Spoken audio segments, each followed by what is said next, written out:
La metamorfosis de Frank Kafka. Capítulo 1. Cuando Gregorio Samsa se despertó una mañana de su inquieto sueño, se encontró en la cama convertido en un insecto gigante. Estaba acostado sobre una espalda dura como una coraza, y si levantaba un poco la cabeza, veía su vientre abombado, de color marrón y surcado por unas estrías duras. El cobertor apenas se podía mantener sobre tan abultado vientre y estaba en trance de deslizarse al suelo. Sus muchas patas, que comparadas con la totalidad de su volumen eran lastimosamente delgadas, revoloteaban sin ton ni son ante sus ojos. «¿Qué me ha pasado?», pensó. No era un sueño. Su habitación, un auténtico habitáculo humano, estaba tranquila entre las cuatro paredes bien conocidas. Encima de la mesa, sobre la cual estaba desplegado un muestrario de tejidos, Samsa era viajante, colgaba el cuadro que hacía poco había recortado de una revista ilustrada y colocado en un bonito marco dorado. Representaba a una dama que, ataviada con un sombrero de piel, envuelta en una boa también de pieles, estaba sentada, erguida, y elevando hacia el espectador un pesado manquito de piel dentro del cual desaparecía todo su antebrazo. La mirada de Gregorio se dirigió a la ventana.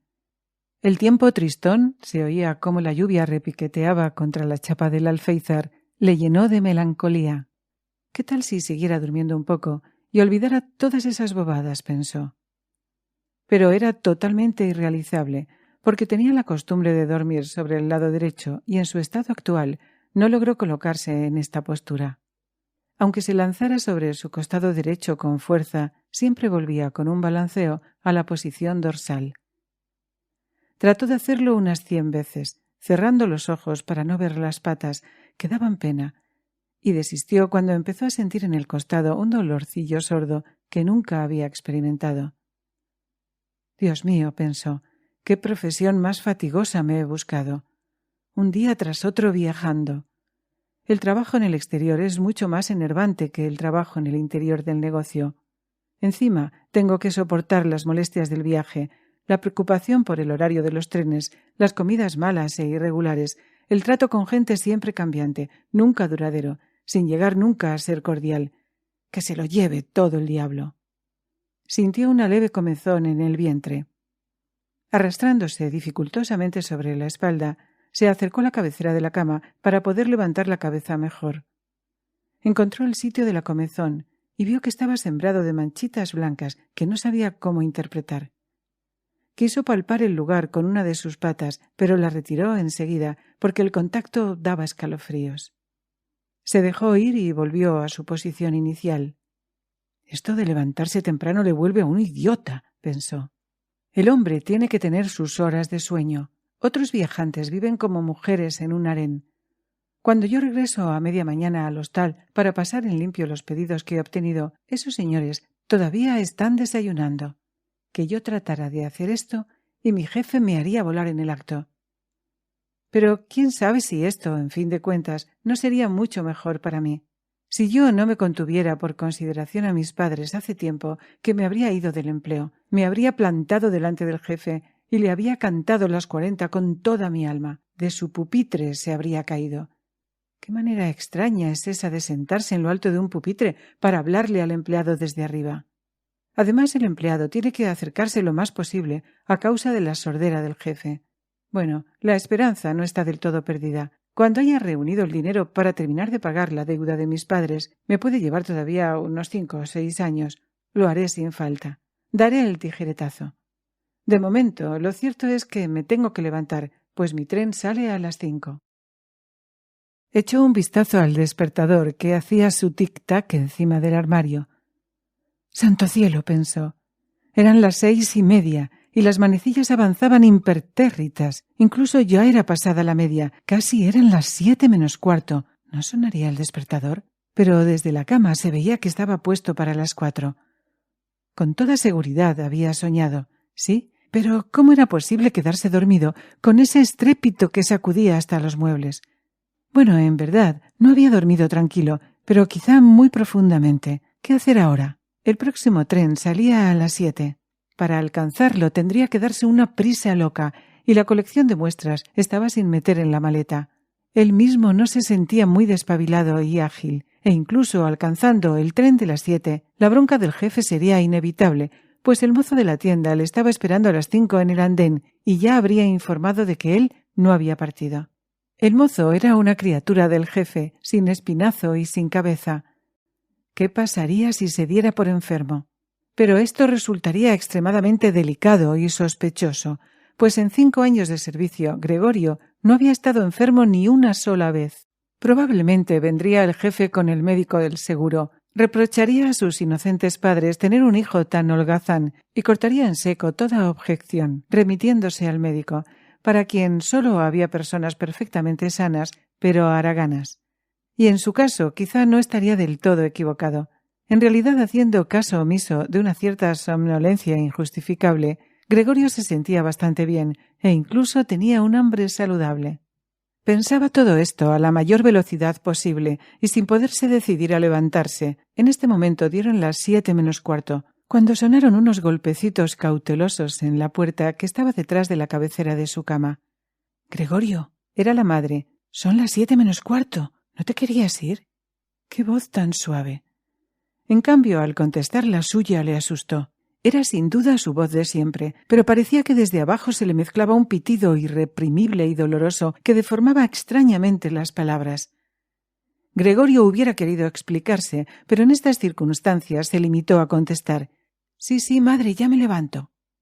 Es posible que gracias a la puerta de madera desde fuera no se notara el cambio en la voz de Gregorio, pues la madre se tranquilizó y se fue arrastrando los pies. Pero a causa de este pequeño intercambio de palabras, los demás miembros de la familia se habían dado cuenta de que contra toda previsión Gregorio aún estaba en casa.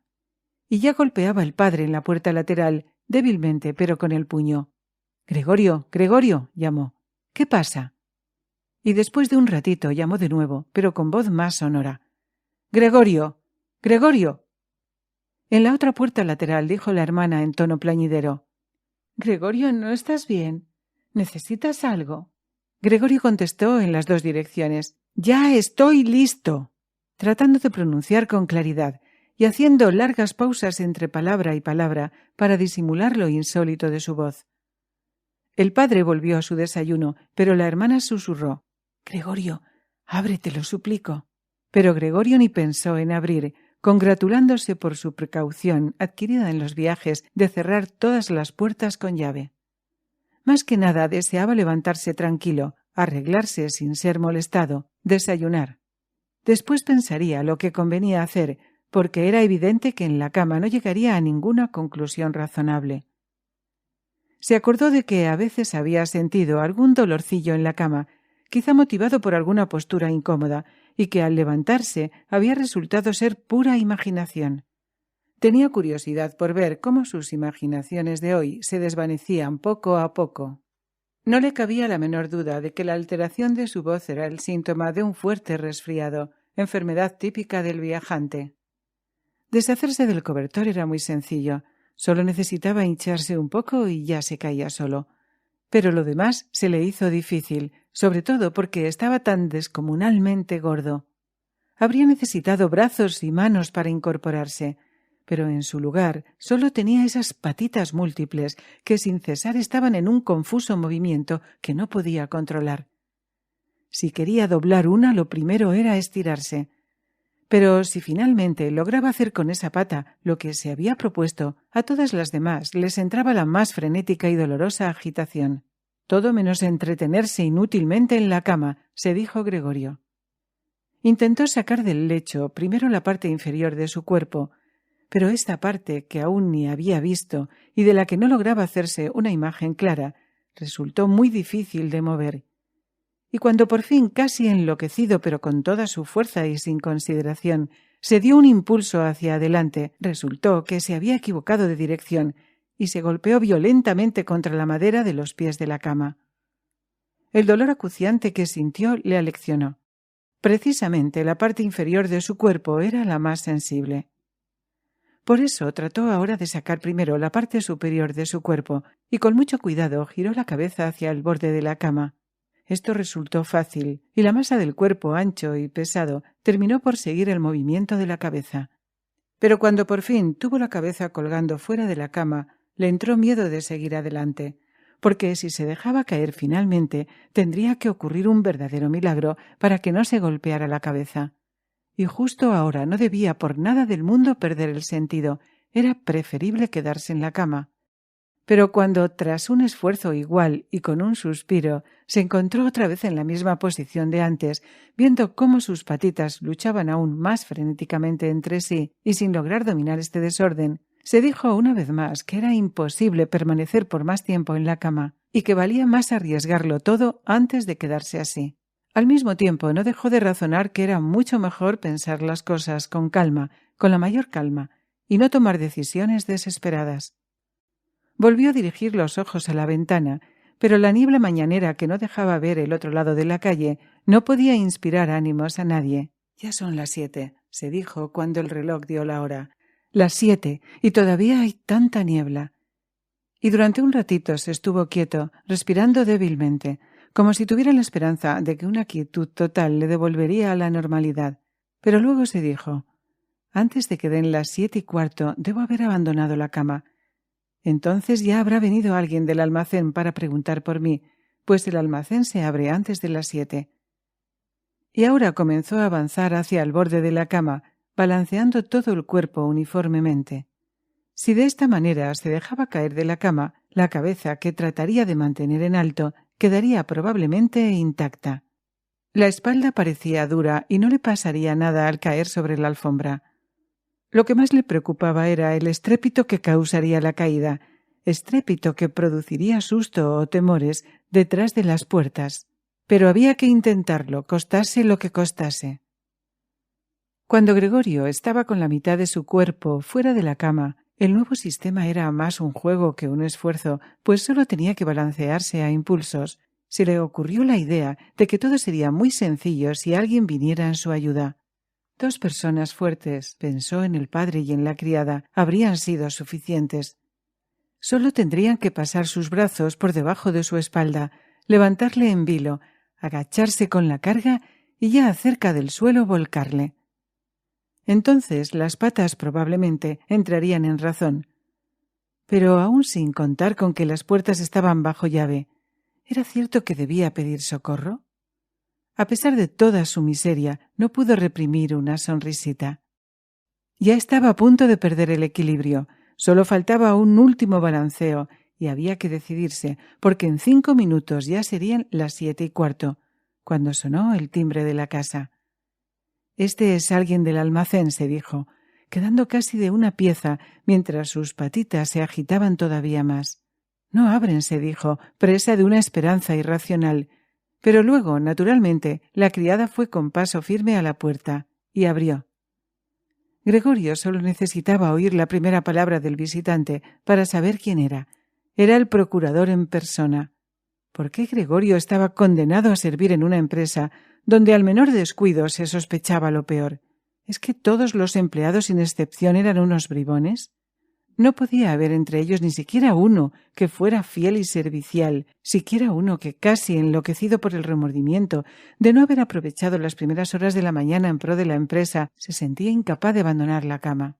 No era suficiente mandar a un aprendiz a preguntar por él. Si era imprescindible mandar a alguien, tenía que ser el mismísimo procurador quien se molestara para dar a entender a la inocente familia que las averiguaciones en tan espinoso asunto solo podían ser confiadas a la preclara inteligencia de un procurador. Y más por la excitación que le causaron esos pensamientos que por una auténtica decisión, Gregorio tomó impulso y se arrojó fuera de la cama. Hubo un golpe seco, aunque no muy estrepitoso. La alfombra amortiguó la caída y la espalda era más flexible de lo que había pensado, de ahí que el sonido resultara sordo y poco llamativo. Pero no había tenido suficiente cuidado con la cabeza, en la que se dio un buen golpe. Con disgusto y dolor la restregó contra la alfombra. «Ahí dentro cayó algo», dijo el procurador, «en la habitación de la izquierda». Gregorio trató de imaginar si algo parecido no le podría suceder también alguna vez al procurador. En el fondo no había que descartar esta posibilidad. Como contestación brutal a este interrogante, el procurador dio unos pasos decididos hacia adelante, haciendo chirriar sus botas de charol. Desde la habitación de la derecha susurró la hermana. «Gregorio, está el procurador». «Ya lo sé», murmuró Gregorio. No se atrevió a decirlo en voz alta y la hermana no lo oyó. «Gregorio», dijo ahora el padre desde la habitación de la izquierda, «ha venido el señor procurador para preguntar por qué no saliste en el tren de la madrugada. No sabemos qué decirle. También desea hablar contigo personalmente. Por favor, abre la puerta. El señor procurador tendrá la bondad de disculpar el desorden en la habitación». En lo que el padre hablaba, el procurador dijo en tono afable: «Buenos días, señor Samsa». «No se siente bien», intervino la madre. «Créame que no se siente bien. ¿Cómo si no, Gregorio? Sería capaz de perder un tren. El chico no tiene otra cosa en la cabeza que el almacén. Casi me enfado a veces, porque jamás sale de noche. Últimamente paró 8 días en la ciudad, pero todas las noches se quedó en casa. Aquí está, sentado con nosotros, leyendo el periódico o estudiando la guía de trenes. Como única distracción hace trabajitos de marquetería. En 2 o 3 veladas ha tallado un pequeño marco. Les sorprendería ver lo precioso que es. Ya lo verá cuando Gregorio abra la puerta. Por lo demás, estoy feliz de que usted haya venido, señor procurador, pues solos no habríamos conseguido que Gregorio abriera. Es tan terco y seguramente está indispuesto, aunque esta mañana lo negó». «Voy enseguida», dijo Gregorio despacio, pero no se movió para no perder palabra de lo que hablaban. «Tampoco me lo puedo explicar de otra manera, señora», dijo el procurador. «Espero que no sea nada grave. Por otra parte, debo admitir que nosotros, los hombres de negocios, por desgracia o por suerte, como se quiera tomar, a veces no tenemos más remedio que sobreponernos, en el interés de la empresa, a una ligera indisposición». «Bueno, ¿ya puede entrar el señor procurador?», preguntó el padre impaciente, y volvió a dar golpes en la puerta. «No», dijo Gregorio. En la habitación de la izquierda se hizo un silencio embarazoso, y en la de la derecha la hermana comenzó a sollozar. ¿Por qué no se juntaba la hermana con los demás? Seguramente se acababa de levantar y ni había comenzado a vestirse. ¿Y por qué lloraba? ¿Porque él no dejaba entrar al procurador? ¿Porque estaba en peligro de perder el puesto y porque entonces el jefe volvería a perseguir a los padres con sus viejas pretensiones? Por ahora no había que preocuparse. Aquí estaba Gregorio, que no pensaba abandonar a su familia. Por el momento estaba tirado en la alfombra, y nadie que hubiera sabido en qué estado se encontraba le habría exigido que dejase entrar al procurador. Por otra parte, por una pequeña descortesía, para la cual más tarde ya se encontraría una excusa adecuada, no se le podía echar sin más ni más del empleo. A Gregorio le parecía mucho más razonable dejarle ahora en paz, en lugar de molestarle con llantos y ruegos. Pero claro, la incertidumbre afligía a los suyos y también disculpaba su comportamiento. «Señor Samsa», dijo el procurador levantando la voz, «¿qué pasa? Usted se atrinchera en su cuarto, solo contesta con un sí o no. Preocupa grave e innecesariamente a sus padres y desatiende, para mencionarlo solo de pasada, sus obligaciones laborales de una manera inaudita. Yo hablo aquí en nombre de sus padres y de su jefe, y le ruego seriamente que dé una explicación ahora mismo. Estoy asombrado, lo que se dice asombrado. Creí conocerle, una persona tranquila y razonable, vamos, y ahora parece que quiere comenzar a hacer gala de unos caprichos extravagantes. Es cierto que el jefe me insinuó esta mañana una posible explicación de su falta. Se refiere a los cobros que últimamente se le han confiado. Pero yo di casi mi palabra de honor de que esta sospecha no podía venir a cuento. Y ahora veo su increíble terquedad y estoy perdiendo las ganas de interesarme por usted. Tengo que decirle que su posición de ningún modo es la más firme. Tenía la intención de decírselo en confianza, pero como usted ahora me hace perder el tiempo tan inútilmente, no sé por qué no lo habrían de saber también sus señores padres. En los últimos tiempos sus servicios eran muy poco satisfactorios. Reconocemos que la temporada actual no es de grandes negocios, pero temporadas de no hacer ningún negocio no existen, señor Samsa, ni deben existir. Pero, señor procurador, exclamó Gregorio fuera de sí y olvidándose de todo lo demás, si abro enseguida, al instante. Un leve malestar, un ataque de vértigo me impidieron levantarme. Todavía estoy en la cama, pero ya me siento bastante bien. Ahora mismo salgo de la cama. Tenga un poquito de paciencia. No va tan bien como creía, pero ya estoy mejor. ¿Cómo le puede suceder a uno algo así? Ayer por la noche estuve todavía bastante bien. Mis padres lo saben, o mejor dicho, ya ayer por la noche tenía un pequeño malestar, Se me ha debido notar. ¿Por qué no habría avisado en el almacén? Porque uno piensa siempre que puede componerse sin necesidad de quedarse en casa. Señor procurador, no apene a mis padres. No hay motivo para que me haga los reproches que me está haciendo. Tal vez usted no ha leído los últimos pedidos que mandé. Saldré de viaje en el tren de las 8. Estas pocas horas de reposo me han fortalecido.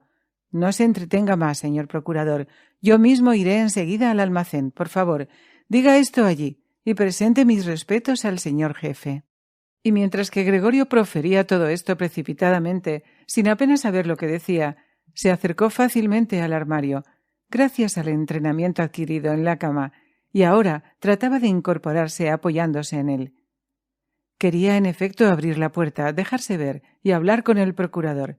Tenía una curiosidad acuciante por saber qué dirían los que tanto deseaban verle. Si se asustaban, la culpa no era suya y podría estar tranquilo. Si en cambio todos lo tomaban con calma, él tampoco necesitaba alterarse y podría, dándose prisa, alcanzar el tren de las 8. Se resbaló algunas veces del liso armario, pero dándose un último impulso, por fin quedó derecho. Ya no prestó atención al dolor en el abdomen. Ahora se dejó caer contra el respaldo de una silla cercana, en cuyos bordes se sujetó con las patitas. Con ello había recuperado el dominio de sí mismo, y quedó callado, porque ahora podía escuchar al procurador. ¿Han entendido ustedes una sola palabra?, preguntó el procurador a los padres. ¿No será que nos está tomando el pelo? —¡Por el amor de Dios! —exclamó la madre llorando. —Quizá está gravemente enfermo y nosotros le atormentamos. —¡Greta! —¡Greta! —gritó. —¿Madre? —contestó la hermana del otro lado. Se hablaban a través del cuarto de Gregorio. —Tienes que buscar inmediatamente al médico. Gregorio está enfermo. —¡Rápido! —¿Oíste hablar a Gregorio? Era la voz de un animal —dijo el procurador en tono extrañamente quedo en comparación con el griterío de la madre. —¡Ana! ¡Ana! —llamó el padre a través del vestíbulo a la cocina, dando palmadas—. Vaya a buscar inmediatamente a un cerrajero. Y ambas muchachas corrieron hacia la entrada. ¿Cómo pudo vestirse la hermana tan rápidamente? No se oyó ningún portazo. Dejaron la puerta abierta, como suele ocurrir en casas donde ha sucedido una desgracia. Pero Gregorio se había tranquilizado mucho, de modo que no se entendía lo que decía, a pesar de que sus palabras le habían parecido muy claras, más claras que nunca. Tendría el oído acostumbrado, pero siquiera habían comprendido que algo no estaba en orden y querían ayudarle. La eficacia con que se habían tomado las primeras medidas le inspiraba confianza y le reconfortaba. Se sentía otra vez incluido en el círculo de los seres humanos y esperaba, tanto del médico como del cerrajero, obras maravillosas y contundentes. Con el fin de aclararse la voz para las conversaciones inminentes, tosía un poco, esforzándose por hacerlo de una manera sofocada, ya que incluso ese carraspeo no sonaría como una tos humana, cosa que ya no se atrevía a pretender. En la sala de al lado todo estaba en silencio. Quizá los padres y el procurador estaban sentados a la mesa cuchicheando, o quizá estaban todos con la oreja pegada a la puerta. Gregorio avanzó con silla y todo hasta la puerta, se tiró sobre ella, y gracias a la pequeña viscosidad que tenían los pulpejos de sus patas, se mantuvo adherido a ella. Descansó un momento, luego acometió la tarea de hacer girar la llave. Lamentablemente no parecía tener lo que se dice dientes. ¿Con qué agarraría la llave? En cambio, las mandíbulas eran muy fuertes. Con su ayuda logró poner la llave en movimiento. No reparó en que se hacía daño, ya que un líquido oscuro manaba de su boca, corría sobre la llave y goteaba hasta el suelo. —¡Atención! —dijo el procurador—. Está dando vuelta a la llave. Esto alentaba a Gregorio, pero no era suficiente. Todos, también el padre y la madre, deberían animarle diciendo: —¡Duro, Gregorio! ¡Duro! ¡Dale a la llave! Y con la idea de que todos estaban pendientes de sus esfuerzos, se aferró con todas sus energías a la llave. De acuerdo con las posiciones que ésta iba adoptando, bailoteaba alrededor de la cerradura. Tan pronto se sujetaba tan solo con la boca como se colgaba de la llave o la hacía bajar con todo el peso de su corpachón. El sonido limpio que produjo el cerrojo al retroceder le sacó de su ofuscación. Aliviado se dijo: «Así que no he necesitado al cerrajero». Entonces posó la cabeza en el picaporte para terminar de abrir la puerta. A todo esto Gregorio aún no era visible, pues la puerta apenas estaba entreabierta. Con sumo cuidado, no quería caerse de espaldas justo al entrar en la sala, se las arreglaba para pasar al otro lado de la hoja. Estaba uno ocupado en esta difícil maniobra y sin tiempo para fijarse en otra cosa, cuando ya oyó el estentorio ¡ah!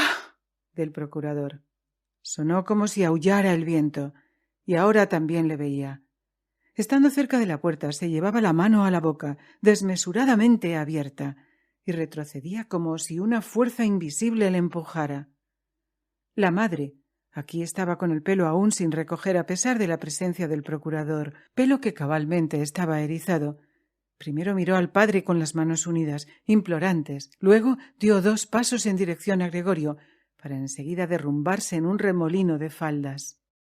El padre, con expresión hostil, apretaba los puños como si quisiera empujar a Gregorio de vuelta a la habitación. Luego miró con ojos extraviados en derredor suyo y rompió a llorar con grandes sacudidas de su poderoso pecho. Gregorio ni puso el pie en la sala, sino que se quedó arrimado a la hoja de la puerta que estaba fija. Solo se podía ver la mitad de su cuerpo, con la cabeza asomando y atisbando furtivamente a los presentes. Entretanto se había hecho de día. Se distinguía claramente una porción del enorme caserón negro y gris, era un hospital, del otro lado de la calle. Las ventanas se sucedían en hileras regulares en la fachada. Aún estaba lloviendo, pero las gotas se podían ver una por una caían sobre la tierra. Sobre la mesa estaba aún servido el desayuno. Un desayuno copioso, pues para el padre era la comida más importante del día, que prolongaba durante horas leyendo los periódicos. De la pared de enfrente colgaba una fotografía de Gregorio de los tiempos de su servicio militar. Lucía el uniforme de teniente con la mano sobre la espada, con sonrisa despreocupada y como pidiendo respeto ante su pose y su uniforme. La puerta al vestíbulo estaba abierta, también la de la entrada, por la cual se veía el comienzo de la escalera. «Bueno», dijo Gregorio, consciente de que era el único que había guardado la calma, «ahora mismo me vestiré, meteré el muestrario en la maleta y tomaré el tren. ¿Me vais a dejar partir? Usted ve, señor procurador, que yo no soy tan testarudo, y además me gusta trabajar. Viajar es penoso, pero yo no podía vivir sin viajar. ¿A dónde va usted, señor procurador? Al negocio, ¿verdad? ¿Lo contará todo conforme a la verdad? En un momento dado uno puede ser incapaz de trabajar, pero este es justamente el momento indicado para acordarse de los servicios prestados y considerar que cuando los obstáculos se hayan allanado, se trabajará con tanto mayor ahínco y dedicación. Yo le estoy muy agradecido al señor jefe, usted lo sabe bien. Por otro lado, me preocupan mis padres. Estoy en un aprieto, pero estoy seguro de salir de él. No me lo haga más difícil. Póngase de mi parte en el negocio. No se quiere al viajante, lo sé. Se piensa que gana un montón de dinero y lleva una vida holgada. No hay un motivo especial para rectificar este prejuicio, pero usted, señor procurador, tiene una mejor visión que el resto del personal, incluso, dicho sea en confianza, mejor que el mismo señor jefe, que en su calidad de empresario se deja impresionar fácilmente en contra de un empleado. También sabemos perfectamente que el viajante, estando casi todo el año ausente, es fácil víctima de habladurías, apariencias y quejas infundadas, contra las cuales le es imposible defenderse, pues se entera cuando vuelve agotado de su viaje. Solo entonces sufre en su persona los efectos de unas causas que ya no puede desenmarañar. Señor procurador, no se vaya sin decirme una palabra que me demuestre que me comprende, siquiera en alguna pequeña medida. Pero ya, desde las primeras palabras de Gregorio, el procurador había dado media vuelta, mirándole constantemente, por encima de un hombro crispado y con un gesto de asco en los labios. Durante todo el discurso de Gregorio no se paró ni un momento, sino que se iba retirando, sin dejar de mirar a Gregorio, hacia la puerta, lentamente, como si estuviera prohibido abandonar la estancia. Ya había ganado el vestíbulo y por el brusco movimiento con que dio el último paso, se habría podido creer que se había abrasado la planta del pie. Una vez en el vestíbulo lanzó las manos hacia adelante, hacia la escalera, como si ahí le esperara una salvación nada menos que sobrenatural. Gregorio juzgó que de ninguna manera podía permitir que el procurador se fuera en este estado de ánimo si no quería que peligrara su puesto. Los padres no podían comprender esto. Durante largos años habían acariciado la idea de que Gregorio tenía una colocación para toda la vida. Además, las preocupaciones del momento les hacían perder toda visión de futuro. Era imperativo retener, tranquilizar, convencer y ganarse al procurador. El porvenir de Gregorio y de toda la familia dependía de ello. Si solo estuviera aquí la hermana. Era inteligente y ya había llorado cuando Gregorio estaba aún inmóvil sobre la espalda. Seguramente el procurador, este amigo de las damas, se habría dejado llevar por ella. Ella habría cerrado la puerta delante de él y habría terminado quitándole el susto. Pero de hecho la hermana no estaba y Gregorio tuvo que actuar por sí mismo. Y sin tener en cuenta sus actuales facultades de movimiento y sin ponderar que su último discurso probablemente tampoco había sido inteligente, se soltó de la hoja de la puerta y se coló por la apertura. Quería a toda costa avanzar hasta el procurador, que ridículamente se cogía con las manos a la barandilla de la escalera. Pero Gregorio, buscando un apoyo y dando un pequeño grito, cayó enseguida sobre sus muchas patas. Apenas le había sucedido esto cuando por vez primera en la mañana se sintió físicamente bien. Las patitas estaban en suelo firme y obedecían perfectamente. Incluso se empeñaron en llevarle exactamente a donde él quería. Y ya pensó que el fin de sus calamidades estaba cerca. Pero he aquí que había aterrizado no lejos de la madre, justo enfrente de ella. Esta, que había parecido totalmente perdida en sí misma, se levantó de golpe, los brazos extendidos y los dedos crispadamente abiertos, y gritó: «¡Socorro, por amor de Dios! ¡Socorro!». Luego alargó el cuello para ver mejor a Gregorio, pero al mismo tiempo iba retrocediendo fuera de sí. Había olvidado que detrás de ella estaba la mesa con el desayuno, y al llegar a ella se sentó simplemente encima. No parecía percatarse de que había tirado la cafetera, de la cual manaba el café, hasta la alfombra. «Madre, madre», dijo Gregorio, alzando los ojos hacia ella. Por un momento se olvidó del procurador. En cambio, viendo cómo se derramaba el café, no pudo resistir la tentación de dar unos cuantos bocados al vacío. Mirándole, la madre dio otro grito, se soltó de la mesa y cayó en los brazos del padre, que había corrido a su encuentro. Pero ahora Gregorio no tenía tiempo para los padres. El procurador ya había ganado la escalera y con la barbilla sobre el pasamanos echaba un último vistazo hacia atrás. Gregorio tomó carrerilla para alcanzarle, pero el procurador debió de intuir algo, pues saltando varios peldaños a la vez, desapareció, no sin dejar de soltar todavía un «¡Ah!» que resonaba por todo el vano de la escalera. La huida del procurador parecía sumir también al padre en una penosa confusión. Hasta aquí había estado relativamente sereno, pero ahora, en lugar de correr tras el procurador o al menos de no estorbar a Gregorio en su persecución, agarró con la diestra el bastón que aquél había dejado junto al sombrero y al abrigo. Con la otra tomó un gran periódico de encima de la mesa y, dando patadas en el suelo y esgrimiendo bastón y periódico, comenzó a espantar a Gregorio hacia su habitación. Ninguna súplica valía, ningún ruego fue escuchado. Por humildemente que bajara la cabeza, el padre solo daba patadas más aterradoras. A pesar del tiempo fresco, la madre había abierto la ventana y, sacando medio cuerpo afuera, hundía la cara en sus manos. Entre la calle y la escalera se originó una fuerte corriente de aire. Las cortinas se inflaban, los periódicos revoloteaban encima de la mesa. Algunas hojas llegaron a barrer el suelo. Inexorablemente le hacía retroceder el padre, emitiendo un silbido salvaje. Pero Gregorio no tenía ninguna práctica en andar hacia atrás. Esto iba realmente demasiado despacio. Si hubiera podido dar la vuelta, enseguida habría estado en su cuarto, pero temía impacientar al padre con esta complicada maniobra. El golpe mortal en la cabeza o en la espalda parecía inminente. Por fin no tuvo más remedio que darse la vuelta, pues se dio cuenta con terror de que yendo hacia atrás perdía el sentido de la orientación. Y así comenzó, mirando al padre sin cesar de reojo y lleno de angustia, a dar media vuelta lo más rápidamente que pudo. Tal vez el padre se dio cuenta de su buena voluntad, pues no le importunó mientras lo hacía, sino que incluso dirigió el viraje de cuando en cuando, desde lejos, con la punta del bastón. Lo insoportable era ese silbante acoso del padre, le hacía perder la cabeza.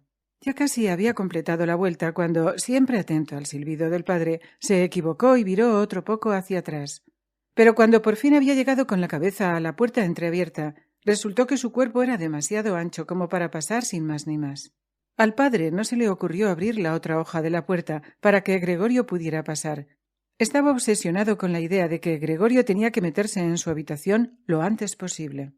Jamás el padre le habría concedido el tiempo necesario para efectuar los complicados preparativos que le permitían incorporarse y pasar sin daño. En cambio, espoleaba a Gregorio con una furia aún mayor, como si no hubiera obstáculo alguno. Lo que se oía detrás de Gregorio ya no era la voz de un padre cualquiera. No era broma, y Gregorio no tenía más remedio que meterse por la fuerza en su habitación. Un lado de su cuerpo se levantó, y todo él quedó encajado en posición oblicua. Uno de sus flancos estaba despellejado, y feas manchas quedaron en la blanca puerta. No se podía mover. Las patitas de un lado temblaron en el vacío, las del otro estaban dolorosamente chafadas contra el suelo. Entonces el padre le dio un empujón que era salvador, pues cayó sangrando profusamente en medio de la habitación. La puerta se cerró con un golpe de bastón y luego, por fin, silencio. Capítulo 2. Al anochecer, Gregorio se sintió interrumpido en su pesado y languideciente sueño. No habría tardado en despertarse por sí solo, pues había dormido bastante, pero le parecía haber oído unos pasos furtivos, como si alguien hubiera cerrado sigilosamente la puerta que conducía a la antesala. Los faroles eléctricos de la calle echaban pálidos reflejos sobre el cielo raso y la parte superior de los muebles, pero Gregorio yacía en la oscuridad. Tanteando torpemente con sus antenas, que sólo ahora empezaba a apreciar, se encaminó lentamente hacia la puerta para averiguar lo que había sucedido. Su flanco izquierdo parecía ser una única herida larga y tirante, lo que hacía que cojeara sobre las dos filas de patas. Durante los sucesos de la mañana, una pata había sido gravemente lesionada. Casi era un milagro que no fuera más que una, y colgaba sin vida. Al llegar a la puerta, se dio cuenta de lo que en primer término le había atraído: el olor a algo comestible. Había una escudilla con leche azucarada en la cual flotaban unas rebanadas de pan blanco. Casi se echó a reír de placer porque estaba aún más hambriento que por la mañana, y en el acto metió la cabeza hasta los ojos en ella. Pero pronto la retiró decepcionado, no solo porque comer le resultó dificultoso a causa de su dolorido flanco, solo podía comer si todo el cuerpo cooperaba, resollando con trabajo, sino porque la leche, que solía ser su bebida predilecta y que la hermana sin duda había traído por esto, no le gustó. De modo que se apartó casi con repugnancia de la escudilla, arrastrándose de nuevo hasta el centro de la habitación. Como Gregorio pudo ver por la rendija de la puerta, en la sala estaba encendida la lámpara de gas. Pero mientras el padre a esta hora normalmente leía el diario de la tarde en voz alta a la madre y a veces también a la hermana, ahora no se movía ni una hoja. Quizá últimamente esta lectura, de la que su hermana siempre le contaba y escribía, había caído en desuso. Lo extraño era que todo estaba en silencio, aunque con toda seguridad la casa no estaba vacía. «¡Qué vida tan apacible tiene mi familia!», se dijo Gregorio, y sintió inmóvil, sumido en la oscuridad, un gran orgullo por haber podido procurar a padres y hermana una tal vida y en una vivienda tan buena. ¿Y si ahora la tranquilidad, el bienestar y la felicidad habían llegado a un fin horroroso? Para no perderse en tan tristes pensamientos, Gregorio se puso en movimiento, yendo y viniendo por el suelo de la habitación. Una vez durante este largo anochecer, alguien entreabrió primero las puertas laterales. Alguien se proponía entrar sin decidirse. Gregorio se apostó directamente delante de la puerta de la sala, decidido a atraer al vacilante, a descubrir siquiera quién era. Pero la puerta no se volvió a abrir, y Gregorio esperó en vano. En la madrugada, cuando todas las puertas estaban cerradas con llave, todos querían entrar, y ahora que él mismo había abierto una y que las demás evidentemente habían sido abiertas durante la jornada, nadie venía. Las llaves estaban por fuera. Tarde, en la noche, se apagó la luz en la sala y era fácil deducir que tanto los padres como la hermana se habían quedado levantados hasta estas altas horas, porque se podía oír perfectamente cómo se retiraban de puntillas. Con seguridad, ya nadie entraría hasta la mañana siguiente. Por lo tanto, tenía mucho tiempo por delante para pensar cómo podría reordenar su vida. Pero esta habitación de techo tan alto, donde él no tenía más remedio que estar pegado al suelo, le inspiraba aprensión, sin que pudiera dilucidar la causa, pues había sido suya desde hacía 5 años. Con un giro medio inconsciente y no sin cierto sentimiento de vergüenza, se metió debajo del sofá, donde enseguida se sintió más a gusto, a pesar de que se aplastaba la espalda y de que no podía levantar la cabeza. Lamentó únicamente que su cuerpo fuera demasiado ancho como para instalarlo del todo debajo del sofá. Allí se quedó toda la noche, en parte en un semisueño del cual el hambre le despertaba una y otra vez, en parte sumido en preocupaciones mezcladas con imprecisas esperanzas que indistintamente le llevaban a la misma conclusión. De momento había de tener un comportamiento muy comedido, de infinito cuidado y paciencia, para que a la familia no se le hiciera insoportable la situación que en su actual estado se veía forzado a producir.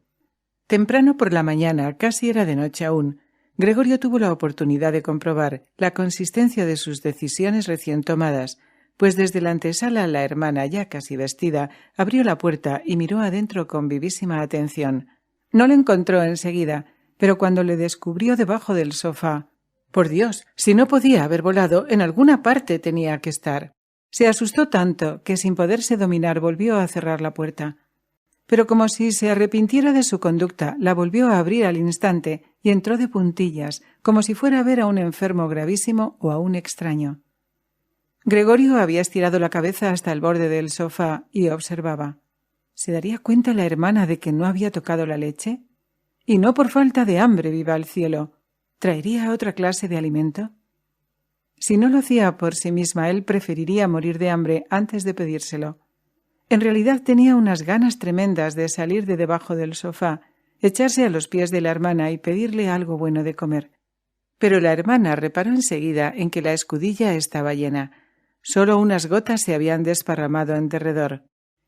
La recogió no con las manos desnudas, sino con un trapo viejo, y la llevó afuera.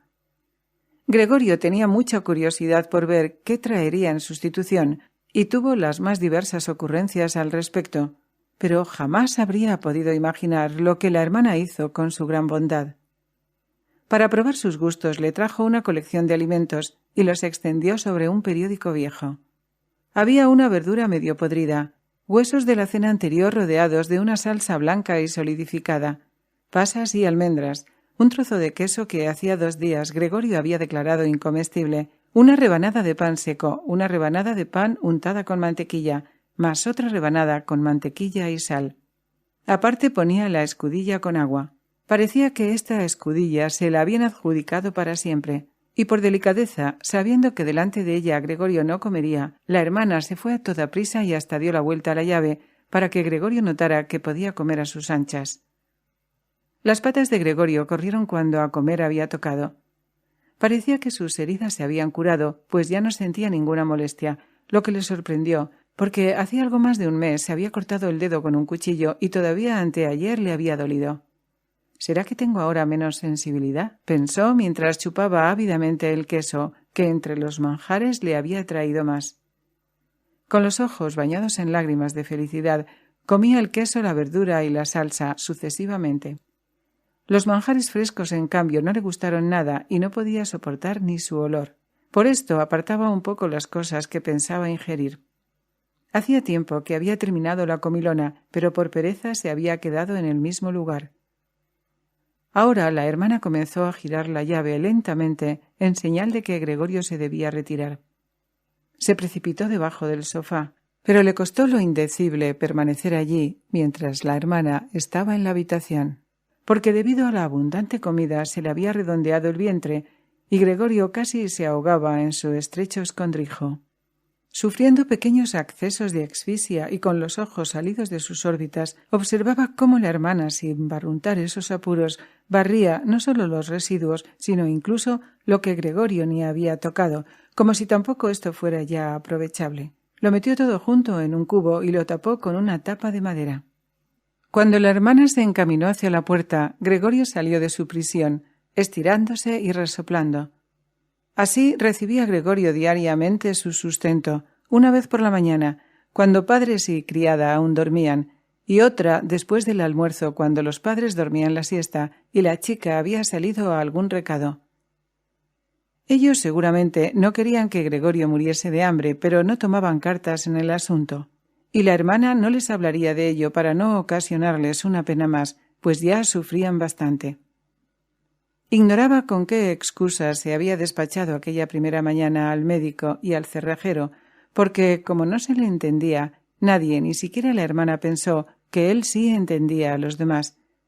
Y así, cuando ella estaba con él en la habitación, se tenía que contentar con escuchar nada más que invocaciones a los santos y suspiros. Más tarde, cuando ella se había habituado un poco, nunca se podría habituar plenamente, Gregorio pudo de cuando en cuando pescar alguna expresión que quería ser cariñosa, o podía, al menos, ser interpretada así. Hoy sí que le ha gustado, solía decir, cuando Gregorio había dado buena cuenta de los manjares. En el caso contrario, que poco a poco se iba repitiendo con mayor frecuencia, decía casi con tristeza: «Otra vez lo ha dejado todo». Pero si Gregorio no pudo enterarse directamente de ninguna novedad, sí oyó muchas cosas a través de las puertas. Desde dondequiera que oyese hablar, corría a la puerta correspondiente para ponerse en pie pegado a ella. Sobre todo en los primeros tiempos no hubo conversación que no versara sobre él. Durante 2 días deliberaron a la hora de comer sobre cómo tenían que comportarse, pero también entre las comidas se hablaba siempre del mismo tema, porque constantemente había por lo menos 2 miembros de la familia, ya que nadie quería quedarse solo y tampoco se podía dejar la casa abandonada. Ya el primer día la criada de rodillas había rogado a la madre que la dejara marcharse. No se sabía cómo se había enterado de lo sucedido ni hasta qué punto comprendía la situación. Y cuando al cuarto de hora vino a despedirse agradeciendo con lágrimas que se la dejara partir, como si este fuera el mayor favor que se le podía hacer, pronunció sin que nadie se lo hubiera pedido un terrible juramento. No diría absolutamente nada a nadie. Ahora la hermana tenía que ayudar a la madre a cocinar. Esto no implicaba mucho trabajo, pues casi no se comía. Siempre oía a Gregorio cómo unos y otros se animaban a comer y obtenían siempre la misma respuesta: «Gracias, ya está bien», o cosas por el estilo. Quizá tampoco bebían. La hermana preguntaba al padre si quería una cerveza, ofreciéndose a buscarla ella misma, y al callarse el padre, y para quitarle todo escrúpulo, añadía que también podría enviar a la portera a por ella. Entonces el padre profería un firme «no», y no se hablaba más de ello. Ya en el curso de los primeros días, el padre explicó tanto a la madre como a la hermana la situación económica en que se hallaban. De cuando en cuando se levantaba a sacar algún recibo o la libreta de notas de su pequeña caja fuerte Werthen que había salvado de la bancarrota de hacía 5 años. Se le oía abrir y cerrar la complicada cerradura. Estas aclaraciones del padre fueron la primera cosa reconfortante que oyó Gregorio desde que se veía reducido a cautiverio.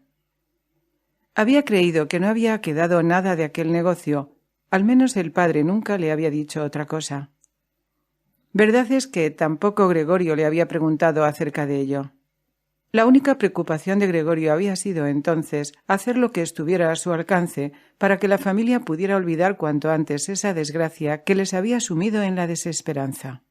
Y así comenzó a trabajar con extraordinario ardor, de modo que se convirtió casi de un día para el otro de un pequeño dependiente en viajante de comercio. Un viajante tenía otras posibilidades de ganar dinero. Sus éxitos se convertían en comisiones, y éstas en dinero contante y sonante que se podía poner sobre la mesa de la casa. La familia estaba asombrada y feliz. Aquellos sí que fueron tiempos hermosos, tiempos que nunca más volvieron, al menos no en su primer esplendor, aunque Gregorio más tarde llegó a ganar dinero suficiente para afrontar él solo todos los gastos de la familia.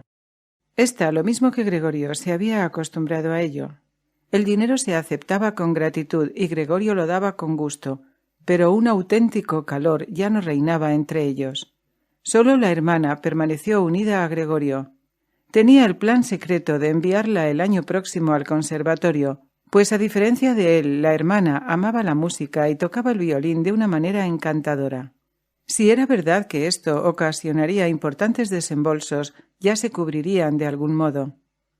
Durante las breves estancias de Gregorio en la ciudad, los dos hablaban del conservatorio como de un hermoso sueño cuya realización era imposible. Los padres no querían oír estas inocentes ilusiones, pero Gregorio sí que lo pensó en serio, y en la Nochebuena quería declarar su plan solemnemente. Tales eran los ahora totalmente inútiles pensamientos que Gregorio revolvía en su mente mientras estaba pegado a la puerta. A veces una fatiga general le abatía y ya no podía escuchar. Entonces se le caía la cabeza y daba contra la puerta. Pero enseguida la volvía a levantar, pues aun el leve ruido que había producido se notaba al otro lado y los hacía enmudecer a todos. Después de un rato decía el padre, evidentemente en dirección a la puerta: «¿Qué estará haciendo otra vez?». Y después la conversación volvía lentamente a su cauce. Ahora Gregorio se enteró perfectamente, pues el padre lo repetía a menudo, en parte porque él mismo no se había ocupado del asunto durante algún tiempo, en parte porque la madre no entendía a la primera de que de los viejos tiempos había quedado un capitalito cuyo interés no había sido tocado y que había engrosado algo. Aparte de esto, el dinero que Gregorio traía todos los meses a casa, él solo se reservaba una pequeña cantidad, no se había gastado del todo y la economía familiar se había ido robusteciendo. Detrás de la puerta, Gregorio asintió entusiasmado con la cabeza, satisfecho de tanta suerte inesperada. Es cierto que con este dinero sobrante se habría podido ir pagando la deuda del padre y el día de su liberación habría estado más cercano. Pero en estas circunstancias las disposiciones del padre eran acertadas. A pesar de todo, este dinero era insuficiente para que la familia viviera de las rentas. Podría sostenerse durante un año, máximo 2, pero no más. Era una suma que en lo posible no había que tocar y que había que guardar para algún caso de emergencia. El dinero para vivir había que ganarlo. El padre era un hombre sano, pero viejo, que durante 5 años no había hecho nada. En estos 5 años, las primeras vacaciones en su vida fatigosa y desafortunada, había engordado bastante. ¿Y cómo iba a ponerse a trabajar la madre? Sufría de asma, se cansaba con solo recorrer la casa, y 1 de cada 2 días lo pasaba acostada, con la ventana abierta de par en par a causa de los ahogos. ¿Y cómo iba a ganar dinero la hermana? Con sus 17 años aún era una niña que bien se merecía la buena vida que hasta ahora había podido llevar, arreglándose un poco, durmiendo mucho, ayudando en los quehaceres de la casa, participando en alguna diversión modesta y sobre todo tocando el violín. Siempre que se llegaba al extremo de hablar de la necesidad de ganar dinero, Gregorio se soltaba de la puerta porque le entraba calor de tanta pena y vergüenza. Muchas noches las pasaba Gregorio encima del sofá, sin dormir ni un instante, y rascando el cuero durante horas. Otras veces se empeñaba en empujar la silla hasta la ventana. Apoyándose en ella, se encaramaba en el alféizar y finalmente en los cristales. Lo hacía por el vago recuerdo de que antes siempre le había relajado mirar por la ventana. Veía las cosas, aun las cercanas, de día en día más borrosas. El hospital cuya vista había maldecido tantas veces, ahora ya ni lo divisaba. Y si no hubiera sabido que vivía en la tranquila pero metropolitana calle Carlota, habría podido creer que su ventana daba a un desierto, donde el cielo gris y la tierra gris se confundían. La hermana solo necesitaba ver 2 veces que Gregorio había empujado la silla hasta la ventana para dejarla en adelante siempre allí, e incluso dejaba abierta la hoja interior de la ventana. Si Gregorio solo hubiera podido hablar con la hermana y agradecerle lo que hacía por él, le habría sido más llevadero aceptar sus cuidados, pero así le hacían sufrir. La hermana trató de disimular el desagrado que le causaba todo esto, y cuanto más tiempo pasaba, mejor lo conseguía. Pero el mismo Gregorio se iba dando cuenta de muchas cosas. Su simple entrada era algo terrible para él. Apenas dentro, y sin tomarse el tiempo de cerrar la puerta para que nadie le viera, corría a la ventana, la abría de par en par como si estuviera a punto de asfixiarse, e hiciera el frío que hiciera, se detenía allí, respirando profundamente. Con estas prisas sobresaltaba a Gregorio 2 veces al día. Todo el tiempo se ocultaba debajo del sofá.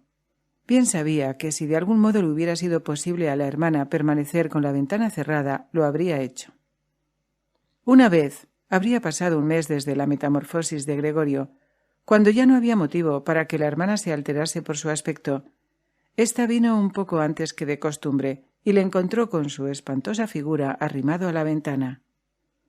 No le habría extrañado que no entrase, ya que con él por delante no la podría abrir. Pero no solo esto, sino que dio un brinco hacia atrás, cerró la puerta de golpe. Naturalmente, Gregorio se escondió inmediatamente debajo del sofá, pero tuvo que esperar hasta el mediodía para que volviera, y mucho más nerviosa que de costumbre. Comprendió que su visión era intolerable, que lo seguiría siendo, y que a ella le costaba un enorme esfuerzo no salir corriendo con solo ver la pequeña parte de su cuerpo que asomaba por debajo del sofá. Para ahorrarle también esta visión, un día trasladó sobre su espalda, le costó un trabajo de 4 horas, la sábana de la cama al sofá, donde la dispuso de manera que le cubriese totalmente. Ni agachándose la hermana le podría ver. Si ella hubiera juzgado que la sábana era superflua, la habría podido retirar, pues era obvio que para Gregorio no era un placer aislarse tan absolutamente. Pero ella la dejó como estaba. Levantándola un poquitín con la cabeza para ver cómo tomaba la hermana su nueva instalación, incluso creyó descubrir en ella una expresión de alivio. Durante los primeros 15 días, los padres no se sintieron con valor para entrar en la habitación de Gregorio. Muchas veces oía cómo elogiaban a la hermana por la tarea que había tomado sobre sí. Antes siempre la solían regañar por su inutilidad. Frecuentemente la esperaban a la salida de la habitación para que les contase, con pelos y señales, cómo había encontrado el cuarto, qué había comido Gregorio, cómo se había comportado y si no se podía apreciar una pequeña mejoría. La madre quería visitar a Gregorio relativamente pronto, pero el padre y la hermana la disuadieron con muchas razones que Gregorio escuchó y aprobó plenamente. Más tarde fue necesario retenerla por la fuerza, y cuando gritaba «Dejadme ir con Gregorio, mi hijo desgraciado. ¿No comprendéis que tengo que ir con él?» A Gregorio se le antojaba que acaso sería bueno que viniera la madre, aunque naturalmente no todos los días, pero quizá una vez por semana. Ella comprendería todo mucho mejor que la hermana, que con toda su valentía no era más que una niña y que en última instancia había tomado sobre sí esta pesada carga solo por una especie de inconsciencia infantil. El deseo de Gregorio de ver a la madre se cumplió pronto. Por consideración a los padres durante el día, Gregorio no quería dejarse ver en la ventana, pero sobre los pocos metros cuadrados del suelo no podía caminar gran cosa. Quedarse quieto durante toda la noche ya le costaba. Comer no le proporcionaba ni el menor placer.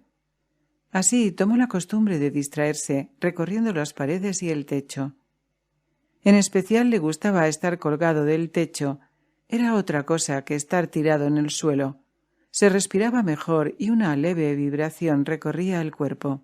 Y en un momento de feliz abandono podía ocurrir que, para sorpresa suya, se soltara y ¡plaf!, aterrizara en el suelo. Ahora dominaba su cuerpo mucho mejor que antes y no se hacía daño al caer de tan gran altura. La hermana se dio cuenta enseguida del nuevo entretenimiento que Gregorio había encontrado, pues al andar dejaba algún rastro de su líquido viscoso. A la hermana se le metió en la cabeza que había que facilitarle el ejercicio sacando del cuarto los muebles que le estorbaban, sobre todo el armario y el escritorio. Pero no podía sola y no se atrevía a pedirle ayuda al padre. La nueva criada, una chiquilla de 16 años, con toda seguridad no le habría ayudado tampoco. Aguantaba valientemente desde que se fue la cocinera, pero desde el principio había pedido el favor de poder mantener la puerta de la cocina cerrada. La abría solo contra santo y seña. Así la hermana no tuvo más remedio que durante una ausencia del padre ir en busca de la madre.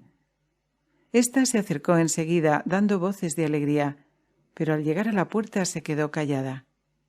Primero entró la hermana a ver si todo estaba en orden, luego dejó pasar a la madre. A toda prisa, Gregorio había bajado la sábana aún más. Al mismo tiempo, le había dado unos pliegues más amplios. Parecía enteramente una sábana echada al azar. Esta vez se abstuvo Gregorio de espiar desde debajo del sofá. Renunció a ver a la madre. Solo se alegraba de que al fin hubiera venido. «Ven», dijo la hermana, «no se le ve». Evidentemente llevaba a la madre de la mano. Ahora Gregorio oyó cómo las dos frágiles mujeres empujaban el viejo y pesado armario. La hermana se empeñaba en hacer la parte del león en el trabajo, sin hacer caso a los ruegos de la madre, que temía que se cansara demasiado. Tardaban mucho. Seguían empujando, pero al cuarto de hora la madre dijo que sería mejor dejar el armario donde estaba antes, porque en primer lugar pesaba demasiado y no podrían acabar antes de que llegara el padre, y tampoco lo podían dejar en medio de la habitación, pues obstruía el camino a Gregorio. En segundo lugar dijo que no estaba segura de que se le hacía un favor a Gregorio quitando los muebles. A ella le parecía que todo lo contrario. La pared desnuda a ella le oprimía el corazón. ¿No le pasaría lo mismo a Gregorio? Pues estaba acostumbrado a los muebles y no se sentiría muy solo en una habitación vacía. Y no será, añadió en un susurro, como para que Gregorio, del que ni sabía dónde estaba escondido, no oyese el tono de su voz, ya que estaba convencida de que no entendía sus palabras. ¿No será como si, alejando los muebles, diéramos a entender que hemos perdido toda esperanza y que le abandonamos? Creo que sería mejor dejar la habitación tal como estaba, para que cuando Gregorio vuelva a nosotros lo encuentre todo normal y así le sea más fácil olvidar lo pasado. Al oír estas palabras, Gregorio comprendió que la falta de todo diálogo directo con los humanos, junto con la vida aislada en medio de su familia, le debían haber trastornado el juicio, pues de otra manera era inexplicable que hubiese podido desear seriamente que vaciasen su habitación. Tenía realmente ganas de que su cálida habitación amueblada con muebles heredados se convirtiese en una cueva donde efectivamente podría arrastrarse en todas direcciones, pero a costa del total olvido de su pasado humano. Ya de por sí estaba a punto de olvidar. La voz de la madre le conmovió. No había que sacar nada. No podía prescindir de los efluvios de los muebles. Aunque los muebles le estorbaban en su ir y venir, esto no era un perjuicio, sino una gran ventaja. Pero la hermana tenía otra opinión. No sin fundamento se había acostumbrado a hacer en las cosas de Gregorio el papel de experta, y ahora el consejo de la madre era razón más que suficiente para que se empeñara en que no solo el armario y el escritorio, sino todos los muebles, a excepción del sofá, debían desaparecer. No eran únicamente esa especie de terquedad infantil y la seguridad en sí misma tan dolorosamente adquirida en el último tiempo los puntos de vista que la inducían a esta decisión. Había realmente observado que Gregorio necesitaba mucho espacio para moverse y que los muebles era evidente que no le servían para nada. Pero también debía influir un cierto romanticismo propio de chiquillas de su edad, romanticismo con el que teñían todas las circunstancias. ¿No sería que quería hacer la situación de Gregorio aún más pavorosa de lo que era, solo para hacerse aún más indispensable? Porque a una habitación donde solo un Gregorio dominaba las desnudas paredes, nadie se atrevería jamás a entrar, salvo ella misma.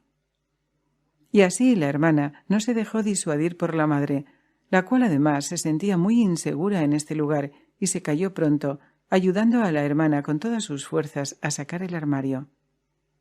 Bueno, si no había más remedio, Gregorio podía renunciar al armario, pero estaba decidido a defender el escritorio. Apenas las mujeres habían dejado la habitación empujando el armario entre gemidos, Gregorio sacó la cabeza de debajo del sofá para ver cómo podría intervenir con cautela y mano izquierda. Por desgracia la madre era la primera en regresar, mientras que Greta, en el cuarto de al lado, quedaba abrazada al armario, balanceándolo de un lado a otro sin que se moviera del lugar.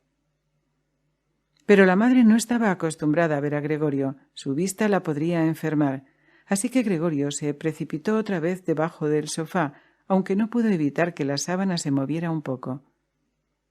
Esto fue suficiente para alertar a la madre. Esta quedó un momento indecisa y luego fue a buscar a Greta. Ahora Gregorio se repetía una y otra vez que no pasaba nada si algunos muebles cambiaban de lugar. Pero pronto se sintió abrumado por el barullo que armaban las mujeres con su ir y venir, sus pequeñas exclamaciones y el chirriar de los muebles en el suelo.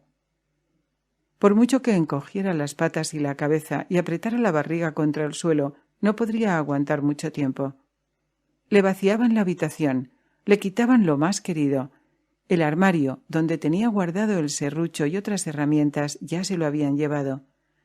Ya estaban aflojando el escritorio firmemente atornillado al suelo, donde él había hecho sus deberes cuando era alumno de la Academia Comercial, de la secundaria y hasta de la primaria.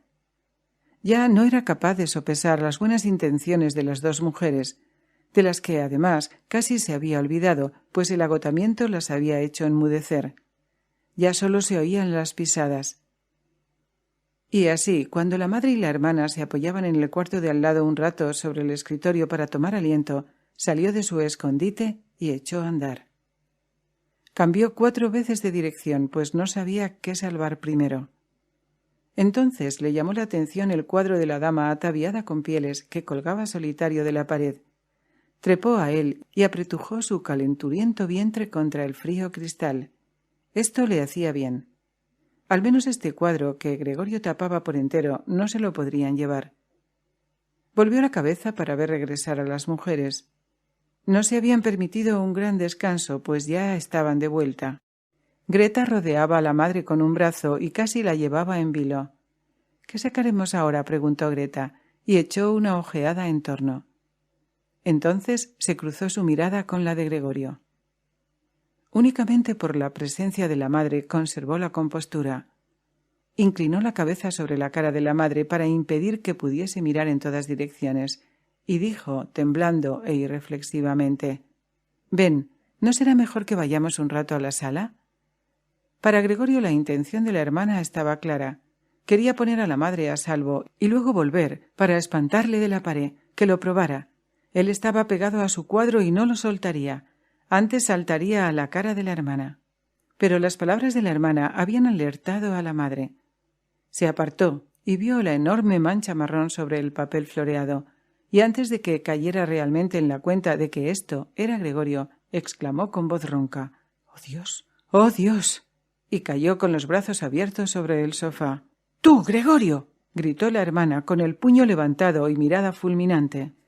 Desde su metamorfosis eran las primeras palabras que le había dirigido directamente. Luego corrió al dormitorio para buscar alguna esencia que sacara a la madre del desmayo.